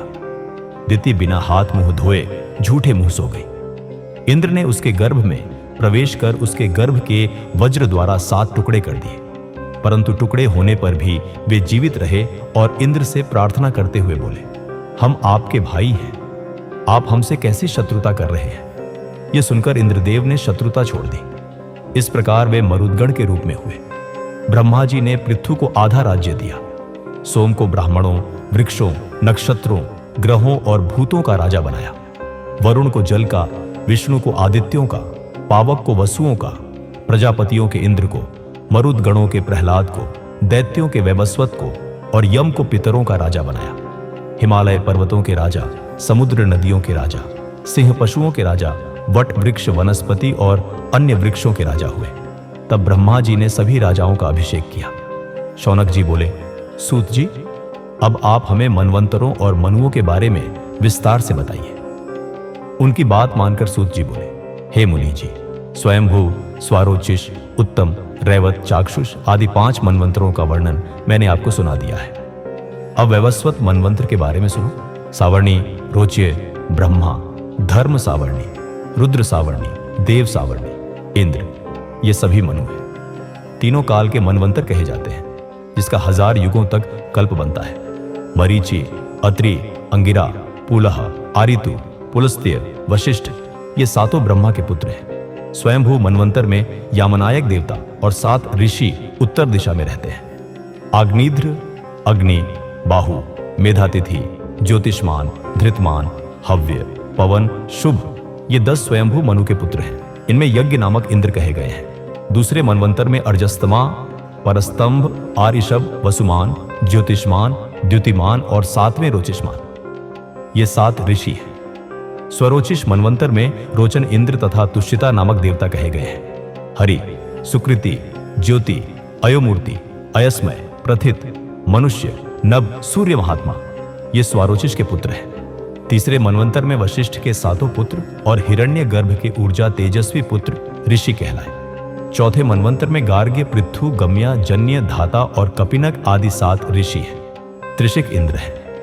द्युतिपोत, सौत, पश्यतप, शूल, तापन, तपोरित, अकल्याश, धन्वी, खंगी, तामस, मनु ये 10 पुत्र हैं। पांचवें मनवंतर में देवबाहु, जयमुनि, वेदशिरा, हिरण्यरामा, पर्जन्य, ऊर्ध्वबाहु और सत्व नैजादिक ये 7 ऋषि कहलाए। विभु नाम के इंद्र तथा रैवत मनु कहलाए। छठे मनवंतर में रुचि, प्रजापति के पुत्र रौच्य मनु, राम, व्यास, अत्रेय, बहश्रुति, भारद्वाज, अश्वत्थामा, शरद्वान, कृपाचार्य, कौशिक वंशी, गाल्व, रुक, कश्यप आदि ऋषि और देवता कहलाए।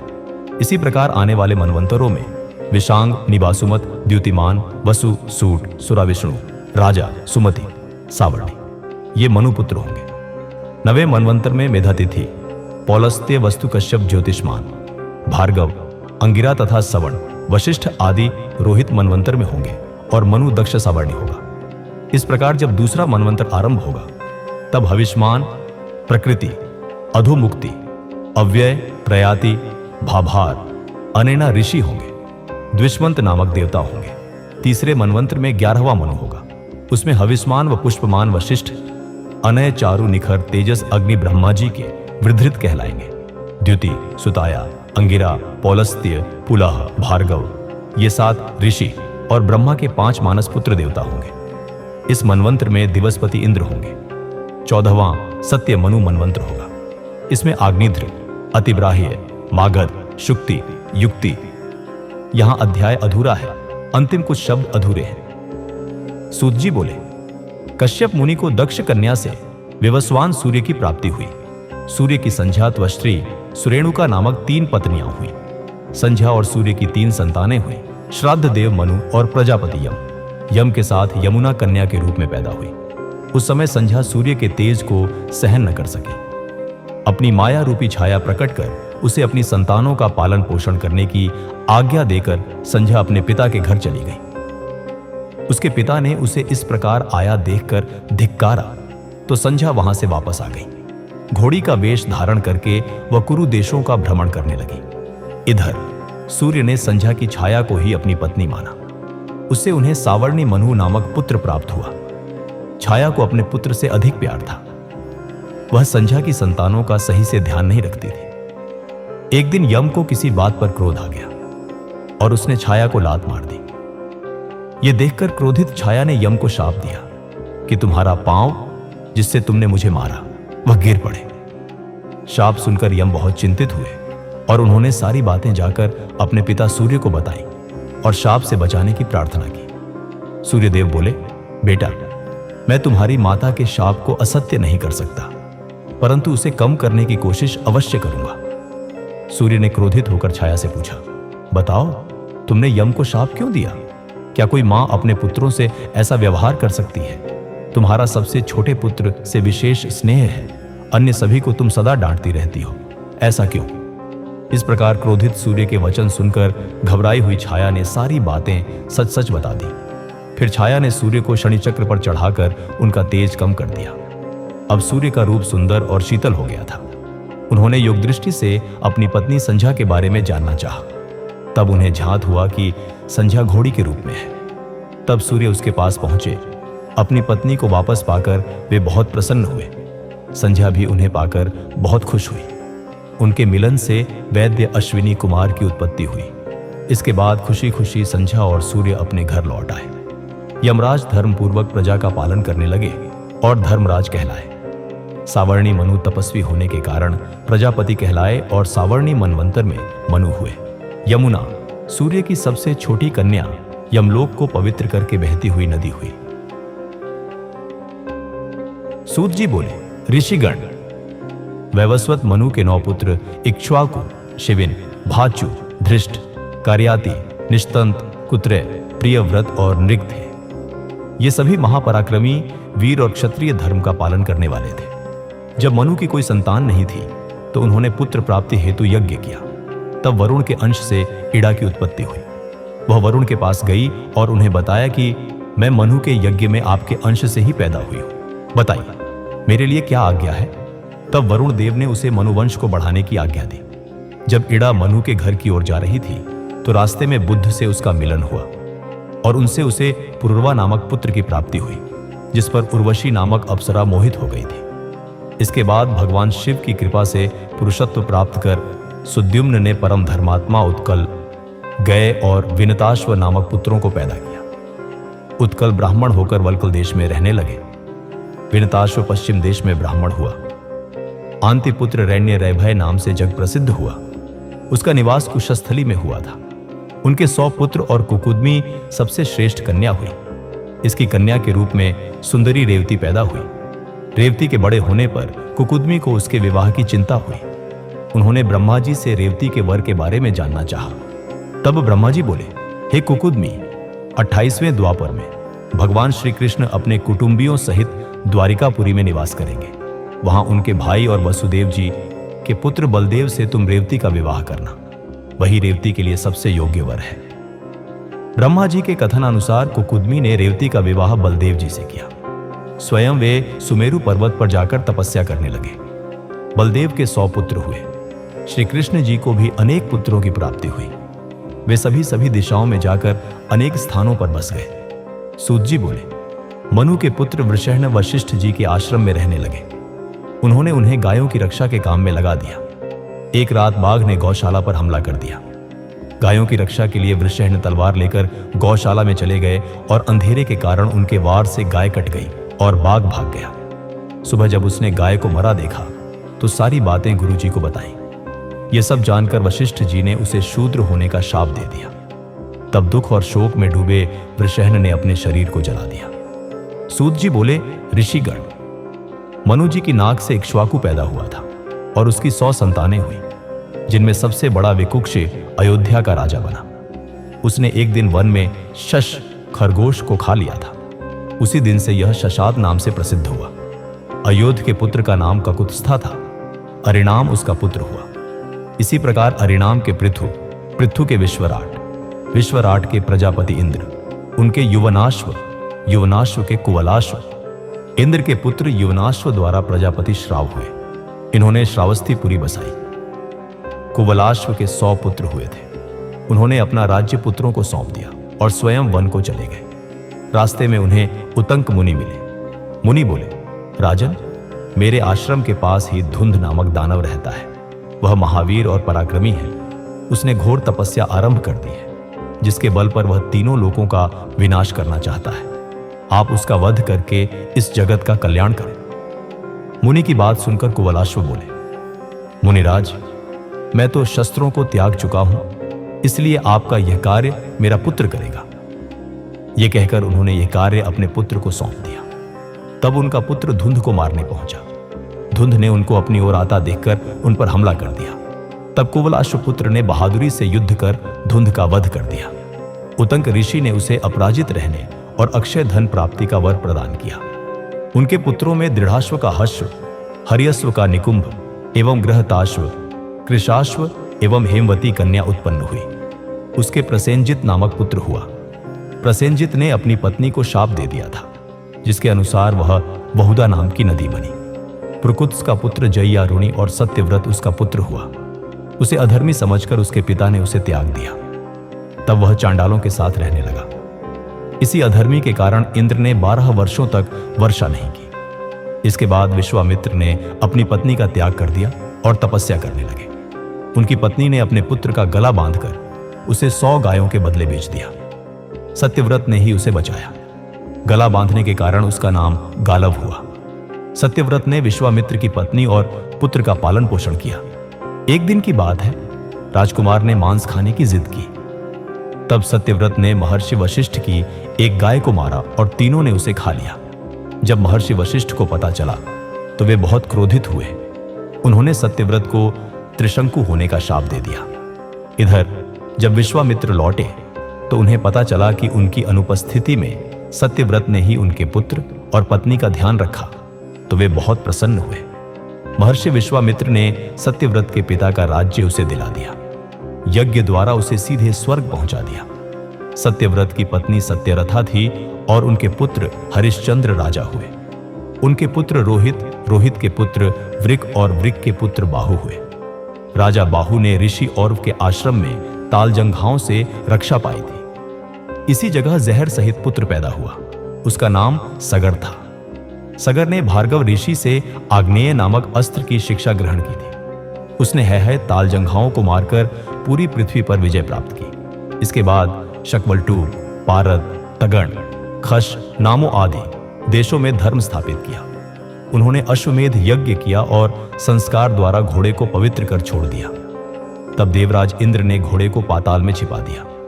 सगर पुत्रों ने घोड़े की तलाश में उस स्थान की खुदाई की।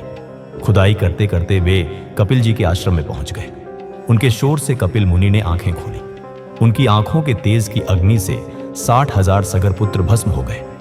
इनमें हर्ष, केतु, सुकेतु, धर्मरथ और शूरवीर पंचजन ही उस क्रोधाग्नि से बच पाए। इन्हीं के द्वारा सगर वंश आगे बढ़ा। शौनक जी पूछने लगे, हे सूत जी, आपने राजा सगर के 60,000 पुत्रों के बारे में बताया। अब कृपा करके यह बताइए कि उनके 60,000 पुत्र किस प्रकार हुए। शौनक जी के प्रश्न का उत्तर देते हुए सूत जी बोले, हे मुनिवर, सगर की 2 पत्नियां थीं। उनकी पहली पत्नी ने ऋषि औरव से 60,000 पुत्रों का वरदान मांगा था। वरदान को सिद्ध करते हुए उनके 60,000 पुत्र हुए। रानी ने उन पुत्रों को मटकों में रख दिया। कुछ समय के बाद वे बलवान होकर बाहर निकल आए। ये 60,000 पुत्र ही कपिल मुनि की क्रोधाग्नि से भस्म हो गए थे। दूसरी रानी ने वरदान में एक वंश वृद्धि करने वाला सुंदर पराक्रमी पुत्र ही मांगा था। इन 60,000 भस्म हुए राजपुत्रों का उद्धार करना बहुत जरूरी था। इसी सगर वंश में राजा दिलीप भी हुए। उन्हीं के पुत्र भगीरथ ने अपने पूर्वजों का उद्धार करने के लिए श्री गंगा जी को स्वर्ग से धरती पर बुलाया था। अपने पूर्वजों का उद्धार करके श्री गंगा जी को उन्होंने अपनी पुत्री बनाया। इसलिए वे भागीरथी नाम से जग प्रसिद्ध हुई। भागीरथी का पुत्र श्रुतिसेन, उनका पुत्र नाभाग, नाभाग का अम्बरीश, उनका सिंधुदीप, उसका आयुताजी, आयुताजी का आरितुपर्ण, उसका अणपर्ण, उसका मित्रसाह, उसका सर्वकर्मा, सर्वकर्मा का अनरण्य, अनरण्य का मुडिद्रुह, उसका निषद और निषद का खटवांग, खटवांग का दीर्घबाहु, दीर्घबाहु का दिलीप, दिलीप का रघु, रघु का अज, उसका दशरथ एवं दशरथ के पुत्र के रूप में मर्यादा पुरुषोत्तम श्री राम का जन्म हुआ। श्री राम के पुत्रों के रूप में लवकुश का जन्म हुआ। इस प्रकार वैवस्वत वंश आगे बढ़ता रहा। इक्ष्वाकु, जो कि धर्मात्मा और पुण्यात्मा माने जाते थे, उनका वंश सुमित्र राजा तक चला। शौनक जी बोले, हे सूत जी, सूर्य देवता को श्राद्ध देवता की संज्ञा कब और क्यों दी गई? साथ ही यह बताइए कि श्राद्ध का क्या महात्म्य है और उसका क्या फल होता है? शौनक जी के प्रश्न का उत्तर देते हुए सूत जी बोले, हे मुनिवर, जो पुरुष पिता, पितामह और प्रपितामह का नित्य श्राद्ध करते हैं, उन्हें धर्म एवं शुभ सम्मान की प्राप्ति होती है। एक बार युधिष्ठिर ने भीष्म पितामह से पूछा, पितामह, पितरों को श्राद्ध कैसे प्राप्त होते हैं? अपने कर्मों द्वारा कुछ लोग स्वर्ग जाते हैं तो कुछ नरक। मैंने यह भी सुना है कि देवता भी अपने पितरों का श्राद्ध करते हैं। क्या यह सच है? युधिष्ठिर के वचन सुनकर भीष्म पितामह बोले, पुत्र, एक दिन मैंने अपने पिताजी को पिंडदान किया तो वे सामने प्रकट हो गए और कहने लगे कि पिंड को मेरे हाथ पर रख दो, परंतु मैंने उसे कुश पर रख दिया। यह देखकर वे बोले, पुत्र, तुम बहुत धर्मज्ञ हो। तुम पर प्रसन्न होकर मैं तुम्हें इच्छा मृत्यु का वरदान देता हूं। तुम्हें तुम्हारी इच्छा के विरुद्ध कोई मार नहीं सकेगा। अपने पिता से वरदान पाकर मैं प्रसन्न हुआ और मैंने उनसे एक प्रश्न किया कि मुझे पितृकल्प के विषय में बताइए। यह सुनकर वे बोले, पुत्र, यही प्रश्न मैंने भी ऋषि मार्कंडेय से पूछा था। तब उन्होंने कहा, एक दिन मैंने एक विमान में एक बालक को सोते हुए देखकर उससे पूछा कि आप कौन हैं? तब वह बालक बताने लगा कि मैं ब्रह्मा जी का पुत्र सनत कुमार हूं। 7 ऋषि मेरे भाई हैं। तुमने मेरे दर्शनों के लिए ही तपस्या की थी, इसलिए मैं यहां प्रकट हुआ हूं। कहो क्या चाहते हो? मार्कंडेय जी बोले, स्वामी, पितरों का स्वर्ग क्या है? कृपा कर उसका वर्णन कीजिए। सनत कुमार जी बोले, मुनिवर, ब्रह्मा जी ने देवताओं की रचना करके उन्हें भजन और तपस्या करने का आदेश दिया। देवता ब्रह्मा जी को भूलकर आत्ममंथन करने लगे। इस कारण रुष्ट होकर ब्रह्मा जी ने उन्हें संज्ञाहीन और मूढ़ होने का शाप दे दिया। शाप सुनकर वे बहुत दुखी हुए और हाथ जोड़कर ब्रह्मा जी से क्षमा याचना करने लगे। ब्रह्मा जी ने उन्हें उनके बड़ों से प्रार्थना करने के लिए कहा। वे उनके पास जाकर ज्ञान के बारे में पूछने लगे। वे बोले, हे पुत्र कगण, तुम चेतना पाकर अपनी भूल का प्रायश्चित करो। उनकी बात सुनकर देवता फिर से ब्रह्मा जी की शरण में गए और पूछने लगे कि आप हमें बताइए कि उन्होंने हमें पुत्र क्यों कहा। तब ब्रह्मा जी बोले, हे देवताओं, तुम्हें पुत्र कहने वाले देव तुम्हारे पितर होंगे। तभी से वे देवपुत्र पितरों के नाम से जग प्रसिद्ध हुए। सनत कुमार जी बोले, हे मार्कंडेय जी, स्वर्ग में पितरों के 7 गण हैं, जिनमें 4 मूर्त साकार और 3 अमूर्त निराकार हैं। आद्य देवता एवं ब्राह्मण उनका भजन करते हैं। वे अपने योग से सोम को तृप्त कराते हैं, इसलिए श्राद्धों में ब्राह्मणों को भोजन कराकर उन्हें दान दक्षिणा दी जाती है। श्राद्धों में अग्नि, यम व सोम का आह्वान करें। जो मनुष्य श्राद्धों में पितरों को तृप्त करते हैं, उन्हें प्रसन्न होकर पितर पुष्टि, आरोग्य एवं वृद्धि प्रदान करते हैं। एक बार की बात है, भारद्वाज ऋषि के ब्राह्मण पुत्र वाग्दुष्ट, क्रोधन, हिंस्र, पिशून, काव्य, स्वसृष, पितृवर्ती आदि दुराचारी हो गए। उनके पिता की मृत्यु हो गई। वे विश्वामित्र के पुत्र मुनिगर्ग के शिष्य बनकर उनके आश्रम में रहने लगे। एक दिन रास्ते में उन कुबुद्धि बालकों ने गाय को मार दिया और आश्रम आकर गुरु जी से झूठ बोल दिया कि गाय को शेर उठाकर ले गया है। इस कारण उन्हें गौ हत्या का पाप लगा और उनका जन्म एक लुब्धक शिकारी के घर में हुआ। वे वन वन फिरते रहे। ज्ञान प्राप्त होने पर उन्होंने तपस्वियों के यहाँ भोजन करके प्राणों को त्याग दिया। इसके बाद उन्होंने चक्रवाक योनि में जन्म पाया। पक्षी योनि में नीपदेश के राजा और रानी के सुखी जीवन को देखकर उन्होंने विचार किया कि जरूर पुण्य कर्म किए होंगे, जिसके कारण उन्हें सुख और सौभाग्य की प्राप्ति हुई। तभी वहां पर सुमना पक्षी आया और प्रसन्न होकर बोला, हे पक्षियों, अगली योनि में तुम कांपिल्य नगरी के राजा बनोगे। तब तुम्हारा शाप समाप्त हो जाएगा। तुम्हें यह सब पितरों की कृपा से प्राप्त होगा, क्योंकि तुमने गौ प्रोक्षण, गौमूत्र से पवित्र करके उसे पितरों को भी अर्पित किया था। भीष्म पितामह बोले, हे मार्कंडेय जी, आगे की कथा भी मुझ पर कृपा करके मुझे सुनाइए। तब उनकी जिज्ञासा शांत करने के लिए मार्कंडेय जी बोले, तब उन 7 पक्षियों ने खाना पीना सब छोड़ दिया। वे सिर्फ जल और वायु ही ग्रहण करते थे। उधर राजा रानी भी अपने राज्य में चले गए। वहां जाकर राजा ने अपना राज्य अपने पुत्र अनूप को सौंप दिया और स्वयं राजा रानी को साथ लेकर फिर से उसी वन में आकर साधारण मुनियों वाला जीवन जीने लगा। धीरे धीरे उन 7 पक्षियों का शरीर कमजोर होने लगा। कुछ समय बाद वे मृत्यु को प्राप्त हुए। दूसरा जन्म उन्हें कांपिल्य नगरी में प्राप्त हुआ। उनमें से एक का नाम ब्रह्मदत्त हुआ। वह पाप रहित हो गया और उसे राजा ने अपना सारा राजपाट सौंप दिया एवं स्वयं परम गति प्राप्त की। 2 अन्य पंचाल और पुंडरीक मंदिर के पुजारी बने। बचे हुए 4 पक्षियों का जन्म एक दरिद्र ब्राह्मण परिवार में हुआ। वे चारों वेदों और शास्त्रों के ज्ञाता थे। भगवान शिव में उनकी असीम श्रद्धा भक्ति थी। उनके चरणों की भक्ति में उन्होंने मुक्ति एवं ज्ञान प्राप्त कर शिवलोक प्राप्त किया। शौनक जी बोले, हे सूत जी, अब आप मुझ पर कृपा करके मुझे आचार्य के पूजन की उत्तम विधि बताइए। साथ ही ग्रंथ सुनने के बाद मनुष्यों के कर्तव्य के बारे में भी विस्तार से बताइए। शौनक जी की प्रार्थना सुनकर सूत जी ने बताना शुरू किया। सूत जी बोले, हे मुनिवर, किसी को भी शिव पुराण एवं महाग्रंथ सुनने के बाद आचार्य का पूजन करना बहुत जरूरी माना गया है। आचार्य का श्रद्धा भाव से पूजन करने के बाद उसे अपनी क्षमता के अनुसार दान अवश्य ही देना चाहिए। शिव पुराण का श्रवण करने के बाद त्रिलोकीनाथ भगवान शिव का पूजन करके ब्राह्मण आचार्य को बछड़े वाली गाय का दान करे। जिस सोने के आसन पर पुराण को स्थापित करे, उसे भी विनम्रता पूर्वक आचार्य को समर्पित करे। इस प्रकार वह बंधन मुक्त हो जाता है। पुराण वक्ता को महात्मा माना जाता है। उन्हें राज्य, घोड़ा, हाथी, गांव आदि उत्तम एवं उपयुक्त वस्तुएं तथा शक्ति और सामर्थ्य के अनुसार दान देने से कल्याण होता है। इस पवित्र शिव पुराण नामक ग्रंथ को सुनने से सभी मनचाहे फल मिलते हैं। शौनक जी बोले, हे सूत जी, आप मुझे मुनि वेद व्यास के जन्म की कथा सुनाइए। तब शौनक जी के प्रश्न का उत्तर देते हुए सूत जी बोले, हे शौनक जी, एक दिन की बात है। पराशर जी तीर्थ यात्रा करते हुए यमुना तट पर आए। उस समय मल्लाह भोजन कर रहा था। इसलिए उसने अपनी पुत्री मत्स्यगंधा को उन्हें नाव द्वारा यमुना पार कराने का आदेश दिया। मत्स्यगंधा पराशर जी को नाव से यमुना पार ले जा रही थी। उसकी सुंदरता देखकर पराशर जी उस पर मोहित हो गए। जैसे ही उन्होंने यमुना पार की, पराशर मुनि ने उसका हाथ पकड़ लिया। तब मत्स्यगंधा ने मुनिवर से कहा कि आप रात का इंतजार करें। पराशर जी ने अपने योग से दिन को रात कर दिया। दोनों का मिलन हुआ, परंतु मत्स्यगंधा चिंतित थी। तब पराशर जी ने उससे वर मांगने को कहा।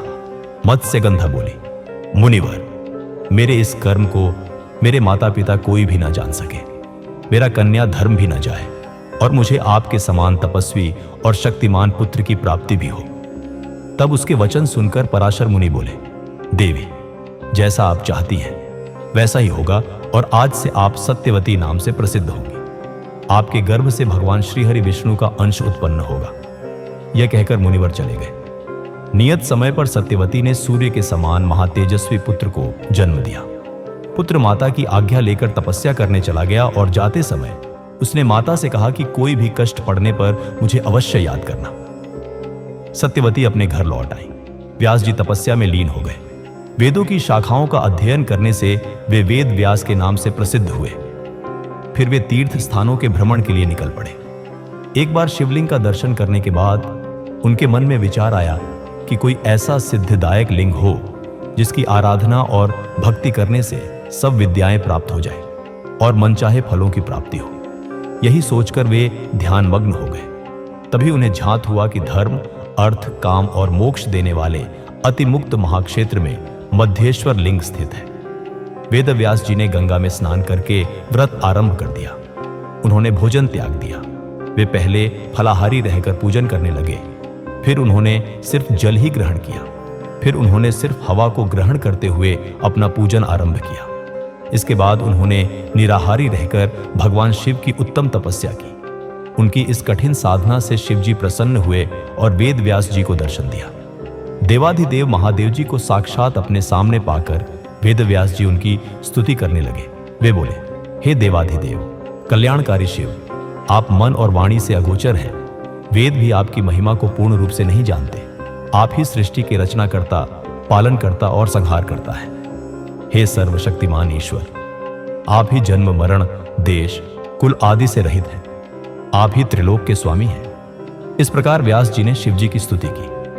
प्रसन्न होकर शिव जी बोले, हे व्यास जी, तुम मनचाहा वर मांगो। तब व्यास जी बोले, स्वामी, आप तो सर्वज्ञ सर्वेश्वर हैं, आपसे कुछ भी छिपा नहीं है। तब त्रिलोकीनाथ भगवान शिव बोले, मुनिवर, मैं तुम्हारे कंठ में स्थित होकर तुम्हारी इच्छा के अनुसार इतिहास एवं महापुराणों की रचना करूंगा। तुम्हारे द्वारा प्रयोग में लाए गए स्तुति अष्टक का जो भी शिवलिंग के सामने बैठकर 1 वर्ष तक तीनों काल में मेरी स्तुति करेगा, उसकी सभी मनोकामनाएं अवश्य पूरी होंगी। यह कहकर महादेव जी अंतर्धान हो गए। भगवान शिव की कृपा से वेद व्यास जी ने ब्रह्म, पद्म, विष्णु, शिव, भागवत, भविष्य, नारद, मार्कंडेय, अग्नि, ब्रह्मवैवर्त, लिंग, वाराह, कूर्म, मत्स्य, गरुड़, वामन, ब्रह्मांड आदि 18 महापुराणों की रचना की। ये सभी पुराण पुण्य और यश देने वाले हैं। इनको श्रद्धा पूर्वक भक्ति भावना से पढ़ने अथवा सुनने से मुक्ति प्राप्त होती है तथा समस्त पाप नष्ट हो जाते हैं। सूत जी बोले, हे मुनिवर, अब मैं आपको जगत जननी माता उमा महाकाली के विषय में बताता हूं। स्वरोचिष नामक मनवंतर में विरथ नाम के एक राजा हुए हैं। उनका सुरत नामक पुत्र बहुत वीर और पराक्रमी था। वह महादानी भी था। वह देवराज इंद्र के समान पराक्रमी था। उसके राज्य में प्रजा बहुत सुखी थी। एक बार उस पर 9 राजाओं ने एक साथ आक्रमण कर दिया। युद्ध में उसे हराकर उसके राज्य पर अपना कब्जा कर लिया। सुरत घोड़े पर सवार होकर वन को चला गया। वन में राजा सुरत ने एक सुंदर आश्रम देखा। वहां पर सभी जीव जंतु शांत वातावरण में विचरण कर रहे थे। आश्रम में स्वागत पाकर राजा वहीं रहने लगा। एक दिन की बात है, राजा सुरत मन ही मन यह विचार करने लगा कि मैं अपने दुर्भाग्य के कारण अपना राज्य खो बैठा हूं। सुरत यह सोच ही रहा था, तभी आश्रम में एक वैश्य आया। वह आकर राजा के पास ही बैठ गया। उसे दुखी देखकर राजा ने उससे उसके दुख का कारण जानना चाहा। तब वह वैश्य आंखों में आंसू लिए बोला, राजन, मैं समाधि नामक वैश्य हूं। मैं एक अत्यंत धनी कुल में उत्पन्न हुआ हूं। परंतु मेरे पुत्र पौत्रादि ने धन के लालच में ही मुझे घर से बाहर निकाल दिया है। राजा सुरथ और वैश्य समाधि आपस में बात कर ही रहे थे कि वहां ऋषि मेधा आ गए और बोले, राजन, इस संसार में सबको आकर्षित और मोहित करने वाली सनातनी माया देवी सत्य रूपा ही है। वे ही इस जगत की रचना, पालन और संहार करती हैं। प्रलय के समय भगवान श्री हरि विष्णु शेषशय्या पर योग निद्रा में सोए हुए थे। उसी समय उनके कान के मैल से 2 राक्षस प्रकट हो गए। उनके नाम मधु और कैटभ थे। वे दोनों राक्षस विष्णु जी के नाभि कमल में स्थित ब्रह्मा जी को मारने के लिए दौड़े। उन महादैत्यों को इस प्रकार अपनी ओर आता देखकर ब्रह्मा जी महामाया देवी परमेश्वरी का ध्यान करके उनकी स्तुति करने लगे। वे बोले, हे महामाया, हे शरणागतों की रक्षा करने वाली देवी, इन महादैत्यों से मेरी रक्षा कीजिए। मैं आपको बारंबार प्रणाम करता हूं। आप मधु कैटभ दोनों दैत्यों को मोहित करें और नारायण श्री हरि विष्णु को जगाकर मेरी रक्षा करें। इस प्रकार ब्रह्मा जी की स्तुति एवं प्रार्थना सुनकर महामाया देवी फाल्गुन माह की शुक्ल पक्ष की द्वादशी को प्रकट होकर संसार में महाकाली नाम से जग प्रसिद्ध हुई। तभी देवी ने ब्रह्मा जी को प्राण रक्षा का आश्वासन दिया।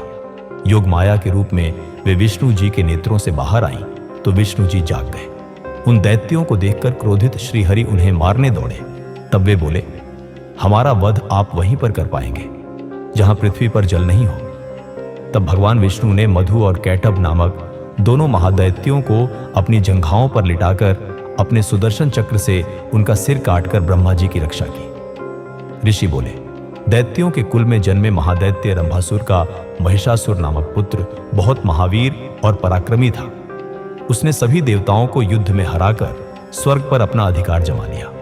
तब सभी देवता दुखी होकर ब्रह्मा जी और विष्णु जी को अपने साथ लेकर भगवान शिव के पास पहुंचे। उन्होंने भगवान शिव को सारी बातें विस्तार से बताई। सारी कथा सुनने के बाद क्रोधित भगवान शिव की आंखों और मुख से एक दिव्य तेज उत्पन्न हुआ। उस तेज में सभी देवताओं ने अपना अपना तेज मिलाया, जिससे देवी महामाया जगदम्बा प्रकट हुई। उन्हें देखकर देवताओं की खुशी की कोई सीमा न रही। सबने देवी को अनेक अस्त्र शस्त्र और आभूषण भेंट किए। ब्रह्मा जी, विष्णु और शिव जी सहित सभी देवताओं की अनेकों शक्तियां ग्रहण करने के बाद देवी ने जोर से अट्टहास और गर्जना की। देवी की गर्जना से धरती, आकाश और पाताल गूंज उठे। उस गर्जना को सुनकर देवताओं के दुश्मन दैत्यों ने अपने अपने हथियार उठा लिए। देखते ही देखते देवी जगदम्बा दैत्यों से युद्ध करने पहुंच गई। दैत्यों और देवी के बीच भयानक युद्ध होने लगा। देवी जगदम्बा ने शूल, शक्ति, तोमर आदि शस्त्रों से लाखों दैत्यों का विनाश कर दिया। पराक्रमी देवी को देखकर दैत्य सेना डरकर इधर उधर भागने लगी। तब महिषासुर ने आकर देवी जगदम्बा को ललकारा। उसने तलवार लेकर देवी के वाहन सिंह पर हमला कर दिया। अपने सिंह पर आई इस मुसीबत को देखकर देवी ने अपना पाश महिषासुर पर फेंका। अपनी ओर आते पाश को देखकर महिषासुर ने भैंसे का रूप छोड़कर सिंह का रूप धारण कर लिया। देवी जगदम्बा ने यह देखकर झपटकर उसका सिर धड़ से अलग कर दिया, परंतु महिषासुर फिर भी नहीं मरा और रूप बदल बदल कर देवी से युद्ध करने लगा और उनके सिंह को परेशान करने लगा। इस प्रकार देवी और महिषासुर का युद्ध बहुत लंबे समय तक चलता रहा। उनके इस भयानक युद्ध से पूरा त्रिलोक कांप उठा। सभी जीव जंतु दुखी हो गए। तब देवी उछलकर महिषासुर पर चढ़ गई। उन्होंने अपने पैरों से महिषासुर को कुचल दिया और अपने त्रिशूल से उसकी जिह्वा काट दी। इस प्रकार देवी जगदम्बा ने महिषासुर का वध कर त्रिलोक को उसके आतंक से मुक्ति दिलाई। सभी देवता खुश होकर देवी की स्तुति करने लगे। सभी दिशाओं से फूलों की वर्षा होने लगी। ऋषि बोले, शुंभ और निशुंभ नामक दोनों पराक्रमी दैत्यों ने अपने अत्याचारों से पूरे चराचर जगत को दुखी कर दिया। सभी जीव जंतु, मनुष्य और देवता उनके अत्याचारों से परेशान हो चुके थे।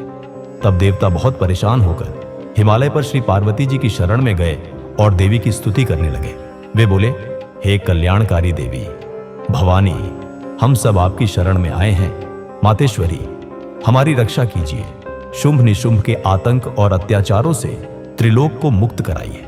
देवताओं की स्तुति सुनकर देवी ने अपने शरीर से एक तेज उत्पन्न किया और एक कुमारिका प्रकट हुई।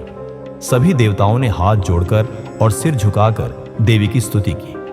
तब पार्वती जी बोली, देवगण, मेरे कोश शरीर से निकलने के कारण ये कौशिकी नाम से प्रसिद्ध होंगी और मातंगी नाम से जग प्रसिद्ध होंगी।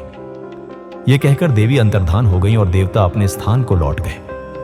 देवी कौशिकी वहीं हिमालय की गुफा में रहने लगी। एक दिन शुंभ निशुंभ के सेवकों ने उन्हें देख लिया।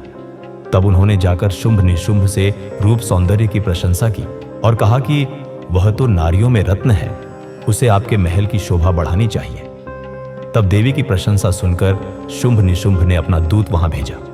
तब दूत ने जाकर देवी से कहा, मेरे स्वामी शुंभ निशुंभ आपके रूप की प्रशंसा सुनकर आपसे विवाह करना चाहते हैं। उन्होंने विवाह का प्रस्ताव लेकर ही मुझे यहां पर भेजा है।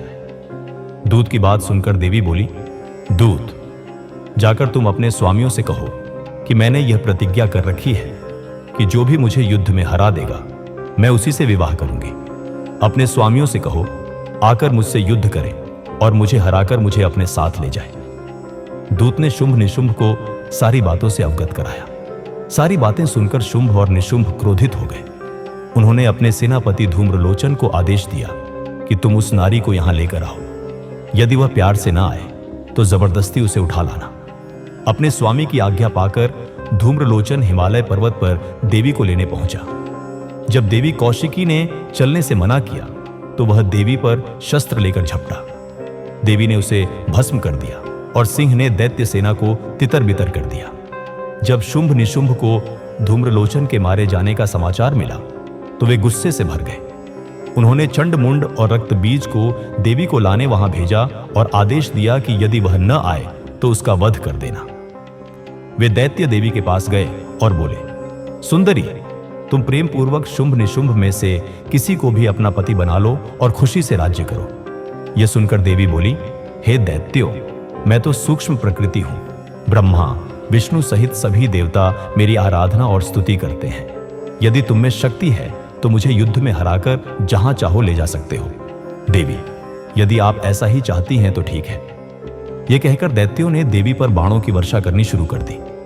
तब क्रोधित देवी ने अपने खड्ग से छंड मुंड और रक्त बीज का वध कर दिया। जब शुंभ निशुंभ को पता चला कि छंड मुंड और रक्त बीज को देवी ने मार दिया है, तब वे स्वयं अस्त्र शस्त्र से सुसज्जित होकर युद्ध भूमि की ओर चल दिए। जब देवी कौशिकी ने देखा कि शुंभ और निशुंभ अपनी सेना के साथ युद्ध करने आ रहे हैं तो उन्होंने घंटा बजा दिया। इस ध्वनि को सुनकर देवी का सिंह गर्जना करने लगा। देवी ने भी धनुष हाथों में लेकर बाणों की वर्षा आरंभ कर दी। जब शुंभ और निशुंभ ने देवी कौशिकी के अद्भुत रूप सौंदर्य को देखा तब देवी को देखकर वे बोले, हे सुंदरी, आप इस कोमल शरीर के साथ युद्ध करेंगे? उनकी बात सुनकर देवी ने अत्यंत क्रोधित होकर बाण, त्रिशूल एवं परशु से एक साथ उन पर आक्रमण आरंभ कर दिया। देखते ही देखते युद्ध क्षेत्र में रक्त की नदियां बह निकली। दैत्य सेना देवी के प्रहारों के सामने फीकी पड़ने लगी। दैत्य इधर उधर भागने लगे। अपनी विशाल सेना को इस प्रकार भयभीत होकर इधर उधर भागते हुए देखकर निशुंभ देवी के सामने जाकर बोला, देवी, यदि युद्ध करना ही है तो मुझसे करो। बेचारे सिपाहियों को क्यों मार रही हो? यह कहकर निशुंभ ने देवी पर बाण वर्षा शुरू कर दी। देवी ने भी जवाब में बाण वर्षा आरंभ कर दी। उन्होंने अपने बाणों से निशुंभ के सभी अस्त्र शस्त्र काट दिए। तब उन्होंने विष बुझे बाणों से निशुंभ को मार गिराया। अपने भाई निशुंभ को इस प्रकार देवी के हाथों मरते देखकर शुंभ स्वयं देवी से युद्ध करने आगे आया। उसे सामने देखकर चंडिका देवी ने भयानक अट्टहास किया, जिसे सुनकर दैत्य सेना भयभीत हो गई। तब शुंभ ने प्रज्वलित शक्ति से देवी पर आक्रमण किया। देवी ने अपने बाणों से उसके टुकड़े टुकड़े कर दिए और हाथ में त्रिशूल लेकर उसे शुंभ की छाती में घोंप दिया। इसके बाद घायल शुंभ देवी को मारने के लिए दौड़ा, परंतु देवी ने चक्र से उसका सिर काट दिया। यह देखकर अन्य दैत्य पाताल लोक को चले गए। ऋषियों ने पूछा, हे सूत जी, अब आप हमसे देवी उमा के अवतार और प्रादुर्भाव की कथा का वर्णन कीजिए। तब ऋषियों के प्रश्न का उत्तर देते हुए सूत जी बोले, एक बार की बात है, देवताओं की युद्ध में विजय हुई। विजयी होकर देवताओं को बहुत घमंड हो गया और वे अपनी बहादुरी की बहुत प्रशंसा करने लगे। तभी एक कूप अपूर्व रूप में तेज प्रकट हो गया। उस तेज को अचानक देखकर देवता घबरा गए। देवराज इंद्र ने उस तेज की परीक्षा लेने के लिए सबसे पहले वायुदेव को वहां भेजा।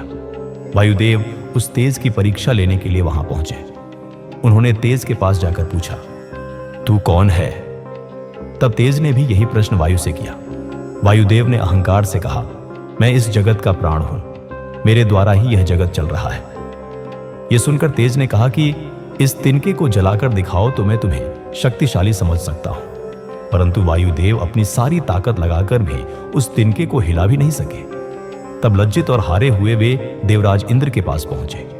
देवराज इंद्र को जब यह सब बातें पता चली तो उन्होंने एक एक करके सभी देवताओं को उस तेज की परीक्षा लेने के लिए भेजा, लेकिन सभी देवता हार कर वापस आ गए। तब स्वयं इंद्र उस दिव्य तेज की परीक्षा लेने के लिए गए। जैसे ही इंद्र उस स्थान पर पहुंचे, वह तेज अंतर्धान हो गया। यह देखकर देवेंद्र आश्चर्यचकित रह गए। तब उस तेज को दिव्य और शक्तिशाली जानकर मन ही मन इंद्र उनकी स्तुति करने लगे। वे बोले, मैं आपकी शरण में आया, मांग्या हूं, कृपा कर मुझे दर्शन दो। चैत्र मास के शुक्ल पक्ष की नवमी के दोपहर का समय देवी उमा ने प्रकट होकर देवराज इंद्र को दर्शन दिए। वे बोली, हे देवराज इंद्र, ब्रह्मा, विष्णु और शिव भी मेरी स्तुति करते हैं। अन्य देवता भी मुझे पूजते हैं। मैं परम ब्रह्म प्रणव स्वरूप देवी हूं। मेरी ही कृपा से तुम्हें विजय प्राप्त हुई है। इसलिए अपने अभिमान और घमंड को त्याग कर मेरा स्मरण करो। यह कहकर देवी शांत हो गई। यह सुनकर देवताओं ने देवी उमा की स्तुति करनी आरंभ कर दी। देवता बोले, हे महामाया, हे जगदम्बा, आप हमें क्षमा करें। हम दोनों हाथ जोड़कर आपकी शरण में आए हैं। हमसे जो गलती हो गई है उसे भूलकर हम पर अपनी कृपा दृष्टि रखें। यह कहकर देवता देवी मां की स्तुति करने लगे। एक बार की बात है, एक महापराक्रमी रुद्र के पुत्र दुर्गम ने ब्रह्मा जी की कठोर तपस्या की। उसने ब्रह्मा जी से वरदान में वेद प्राप्त कर ली। वह अपने को महाशक्तिशाली समझने लगा और वह देवताओं को कष्ट देने लगा। उसने पृथ्वी पर उपद्रव करने प्रारंभ कर दिए। वेदों के न रहने पर सभी धार्मिक क्रियाएं रुक गईं। ब्राह्मणों ने धर्म का त्याग कर दिया। प्रजा पर यह संकट आया हुआ देखकर सभी देवता देवी उमा की शरण में गए। देवता स्तुति करते हुए बोले, हे महादुर्गे, हे जगदम्बिके, जिस प्रकार आपने शुंभ निशुंभ का वध करके हमारी रक्षा की, उसी प्रकार इस दुष्ट का भी वध करके अपने शरणागतों की रक्षा करो। इस प्रकार देवताओं की स्तुति सुनकर देवी की आंखों से आंसू बहे। तब उस जल की धाराओं से धरती फिर से हरी भरी हो गई। वृक्ष और औषधियां फलने फूलने लगी। नदियां, तालाब और समुद्र जल से भर गए। ये देखकर देवता देवी उमा से बोले, हे मातेश्वरी, कृपा कर वेदों को भी वापस दिला दीजिए। तब देवी ने वेद लौटाने का आश्वासन देकर उन्हें विदा किया। देवता अपने अपने धाम को चले गए। तभी देवी को देवताओं का हित करने वाली जानकर दुर्गम ने उन पर आक्रमण कर दिया। देवी ने भी पलटकर वार करना आरंभ कर दिया। देखते ही देखते देवी उमा और दुर्गम के बीच भयानक युद्ध होने लगा। चारों ओर से बाणों की वर्षा होने लगी। उस समय देवी उमा बहुत क्रोधित हुई। तब उनके शरीर से काली, तारा, छिन्नमस्ता, श्रीविद्या, भुवनेश्वरी, रौरवी, बगुला, थंभा, त्रिपुरा, मातंगी नामक 10 देवियां प्रकट हुई। देखते ही देखते देवियों ने दैत्यों की 100 अक्षौहिणी सेना का नाश कर उसे तितर बितर कर दिया। इसके बाद देवी ने अपने त्रिशूल से दैत्येंद्र दुर्गम का वध कर दिया। देवी ने उससे वेद छीनकर देवताओं को सौंप दिए। प्रसन्न देवता महामाया देवी उमा की स्तुति करने लगे। देवता बोले, हे मातेश्वरी, आपने हमारी रक्षा के लिए अनंत नेत्रों वाला रूप रखा, इसलिए आप शताक्षी नाम से जग प्रसिद्ध होंगे। शोक द्वारा लोकहित करने के कारण शाकंभरी और दुर्गम नामक दैत्य का वध करने के कारण दुर्गा कहलाएंगी। हे महाबले, हे ज्ञानदायिनी, हे योगनिद्रे, हे विश्वजननी, हम आपको नमस्कार करते हैं। आप सदा हमारा कल्याण करें और सबकी रक्षा करें। तब देवताओं को उनकी रक्षा का आश्वासन देकर देवी अंतर्धान हो गई। एक बार महामुनि व्यास के पूछने पर सनत कुमार जी ने उन्हें महादिव्य क्रिया योग और उसके फल के विषय में बताया।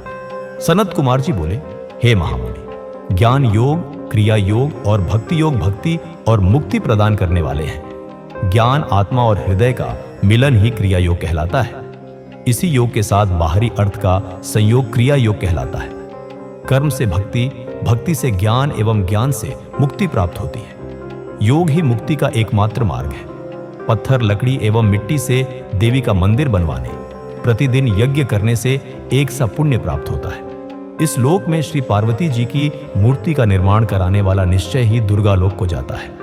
देवी का मंदिर बनवाने से पुण्य की प्राप्ति होती है। देवी की मूर्ति की स्थापना कर उसके चारों ओर पंचाहना देवी की स्थापना करने से असंख्य पुण्य की प्राप्ति होती है। सूर्य और चंद्र ग्रहण के समय विष्णु सहस्त्र नाम के पाठ से कई गुना अधिक फल देवाधिदेव शिवजी का नाम जपने से मिलता है। देवी का नाम जपने से उससे भी अधिक पुण्य मिलता है। नित्य प्रति देवी उमा का नाम जपने से दुर्गा जी के गणपद की प्राप्ति होती है। जो मनुष्य मां उमा का धूप दीप नैवेद्य से पूजन करते हैं, मंदिर को लीपते हैं या उसे साफ करते हैं, उन्हें उमालोक की प्राप्ति होती है। कृष्ण पक्ष की अष्टमी, नवमी तिथि को श्री सूक्त, देवी सूक्त आदि का पाठ कर देवी पर पुष्प अर्पित किए जाते हैं। देवी को कमल का पुष्प या सोना चांदी अर्पित करने से परम गति की प्राप्ति होती है। चैत्र शुक्ला तृतीया को मां उमा का व्रत करने से जीवन मरण के चक्र के बंधनों से मुक्ति मिल जाती है। वैशाख माह के शुक्ल पक्ष की तृतीय तिथि को अक्षय तृतीया नाम से जाना जाता है और इस दिन रथोत्सव मनाना चाहिए। देवी की मूर्ति स्थापित करके देवी का पूजन करने के बाद उनसे प्रार्थना करें, हे देवी, आप हमारा पालन करने वाली हैं, हम पर प्रसन्न हो और हमारे पूजन को स्वीकार करें। हमें इस लोक में सुख देकर अपना धाम प्रदान करें। आश्विन माह के शुक्ल पक्ष में नवरात्र का व्रत किया जाता है। यह उत्तम व्रत सभी कामनाओं को पूर्ण करने वाला तथा मनोरथ सिद्ध करने वाला है। इसी पुण्य कल्याणकारी व्रत को करने से विरत के पुत्र सुरथ राजा बने। समाधि नामक वैश्य को मुक्ति प्राप्त हुई। इसी प्रकार विधि विधान से नवरात्र व्रत को पूरा करने से सभी मनचाहे फल मिलते हैं। इस व्रत को करने से देवी उमा स्त्रियों के सौभाग्य की रक्षा करती है तथा इस व्रत के प्रभाव से विद्या, धन, पुत्र आदि की प्राप्ति होती है। इस प्रकार उमा संहिता का पवित्र भक्तिमय स्वरूप मैंने आपको सुनाया है। इसे पढ़ने एवं सुनने से कामनाएं पूरी होती हैं और सभी सुख भोग कर मनुष्य परम धाम को प्राप्त करता है। अगर ये उमा संहिता आपके दिल तक पहुंची हो तो इसे औरों तक पहुंचाना भी आपकी श्रद्धा का एक रूप है। वीडियो को लाइक करें, शेयर करें, डिवाइन लाइफ टेल्स को जरूर सब्सक्राइब करें, क्योंकि हम लेकर आएंगे अगली कैलाश संहिता। हर हर महादेव।